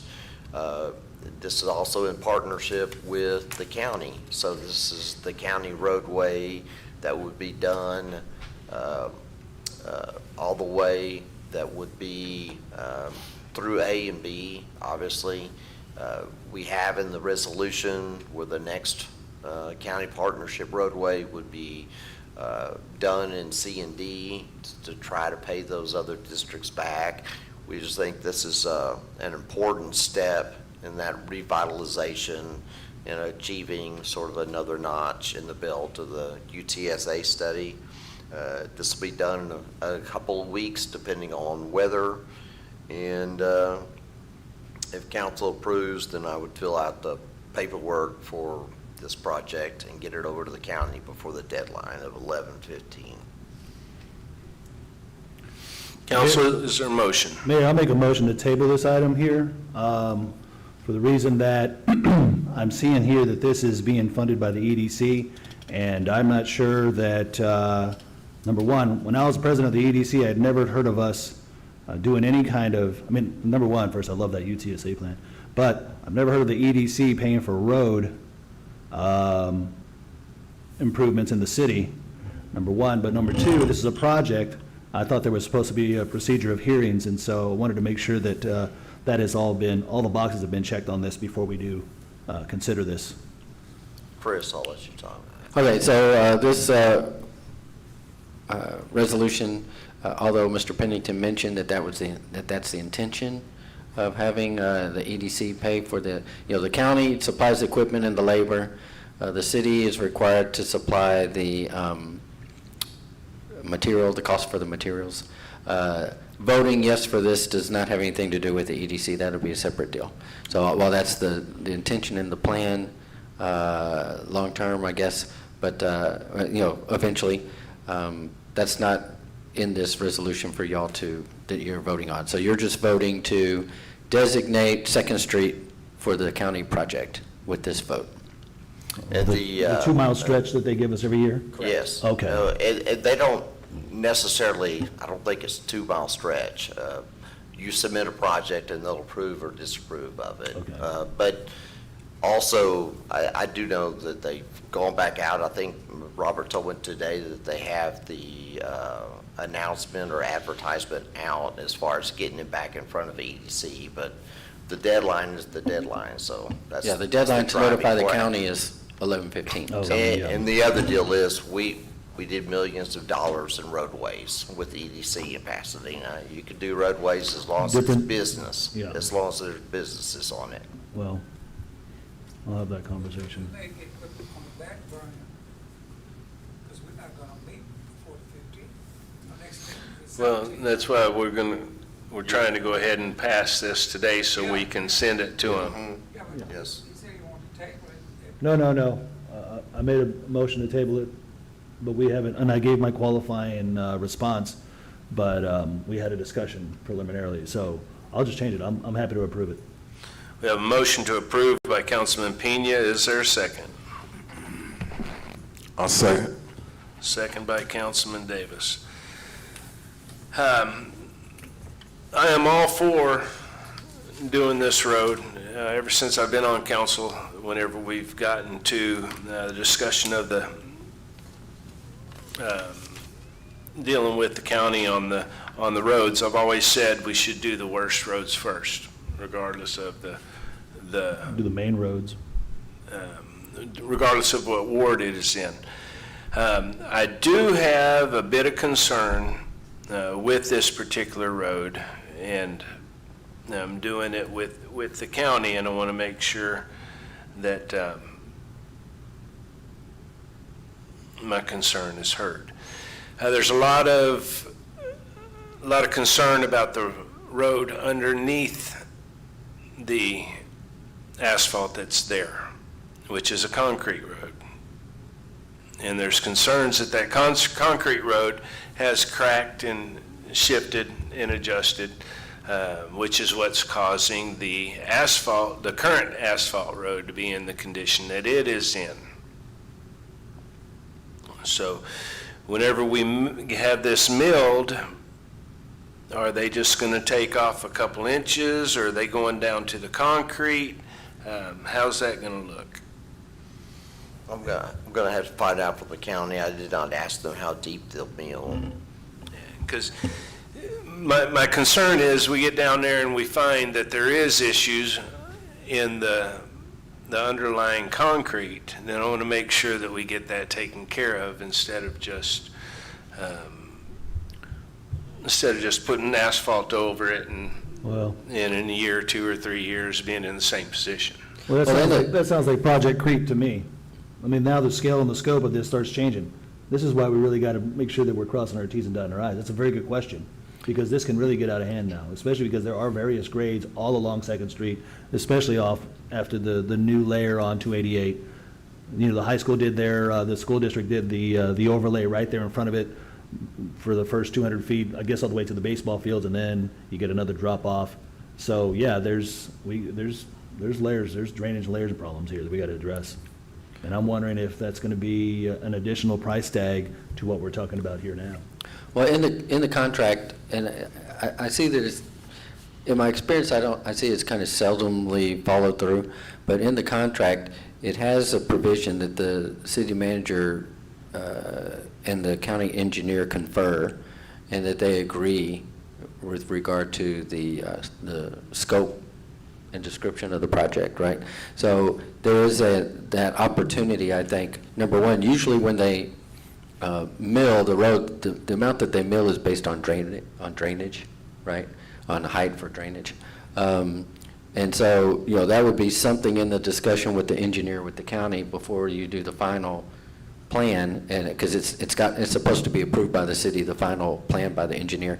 That would be a question to ask the engineer, and then I would think you could probably work with the county to do some sort of, at least to some degree, some sort of sampling or something, maybe before you go mill the whole thing, right? You might be able to find out, because I would expect it would be, of course you never know. If you're not milling very much, depending on how much they mill, it may not be an issue, right? Or if you take a sample and here it's okay, and then you get halfway down and it's cracked, right? And so, I mean, that is a concern. But hopefully, maybe in those discussions with the county engineer, you could get some answers to that. Yeah, I encourage those discussions to happen, because if they do just mill a little bit and we go over it, then we find out that that's what caused the issue that we have now. Then in just a matter of years, we're going to have the same situation. In my experience, nobody ever talks to the engineer, right? The county engineer says, okay, this is plan, and then they just do it. But in the contract, it does have language that allows for that. Well, two things. Number one, I'm an engineer, so you can talk to me. Number two, I'm curious what Mr. Regal has to say about that roadway and his kind of perspective of what the quality and the challenges that we might be facing for the city manager to communicate to the county. Did I hear you correct? You're an engineer? Yeah. Okay. Chemical. Joking. To be honest with you, gentlemen, where concrete overlays asphalt, I don't have a whole lot of experience with. Usually I've built roads either from the ground up and we poured them in concrete, or we based them up and lime stabilized them and we put asphalt down on them. I don't have a lot of information with concrete over asphalt, or asphalt over concrete. My opinion would be bring it down, see what you have, because you won't know until you uncover it, to be honest with you. You know, until, there's no way of x-raying it, in my opinion, to see what we have underneath it. So in the milling, does that create the risk of what the mayor's asking? Like, hey, is that going to create any additional problems by milling it first? Well, in milling it, you're going to mill down, you're probably just going to mill off just the asphalt that's there, and hopefully you can get a better gauge of what your concrete's doing underneath it.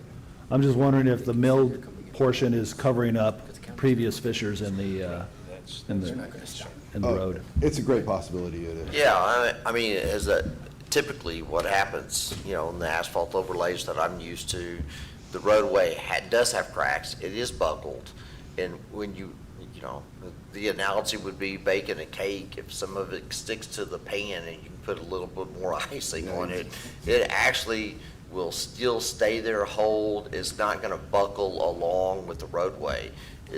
It's kind of fill in if you need. I get it, that makes sense, but I do not appreciate you talking about food at this hour. Well, and if you have a good tack down, I'm sure that the asphalt's going to stick to the concrete anyway. What's that? If you have a good tack layer down, I'm sure the concrete, or the asphalt's going to stick to the concrete. Okay. Council, any other questions or comments on this? Do we need to change anything to allay Jerry's concerns on this? No? You good with it, Jerry? Yeah, this, Okay. and this is just to give them the project. I'm still for it then. All those in favor state aye. Aye. All opposed state nay. Motion carries 4-0. Agenda item 6K, consideration and possible action approving resolution number 2025-2993, appointing a city representative and alternate of the city council to serve on the HGAC 2026 General Assembly. Mayor, council, this is just like the foreign states. HGAC is requesting the city's annual designations for the General Assembly. Each member city may appoint one elected representative and one elected alternate to participate in the regional decision-making process. Y'all had one and one last year. They're just wanting the new names. Or the same. Or the same.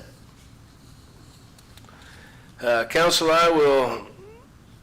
this says on here that the mayor will appoint one, but I would entertain a volunteer instead of a voluntold. I'll volunteer Mr. Rosso.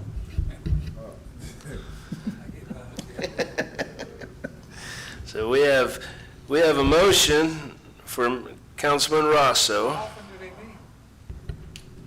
You've been for the past 2 years, I think. I didn't know if they had changed it. Is there a second? I'll second it. So they got food. Oh, here we go again. Oh, I might join you. What's up, Russell? Councilman Rosso, you, Find out, you know, when the meeting's. I'll second. all right. I don't think we have to vote on this. Appointing. Yep. So we'll appoint Councilman Rosso, and the alternate, I will suggest Councilman Davis. Who's driving? My wife said, you better not take on now another bus. It's an alternate. It's an alternate, baby. If she listens, it's an alternate, baby. Is there a second for Councilman Davis? I'll second it. We're not voting on it, but Councilman Davis, you good with that? Councilman Rosso, you good with it? Yes, sir. Votes are not needed once again. Votes are not needed. I think does. All right, we'll go ahead and vote on it. I make a motion that we appoint Councilman Rosso and Councilman Davis as the alternate. Is there a second? I'll second it. Second by Councilman Pena. All those in favor state aye. Aye. All Yeah. opposed state nay. Motion carries 3-1.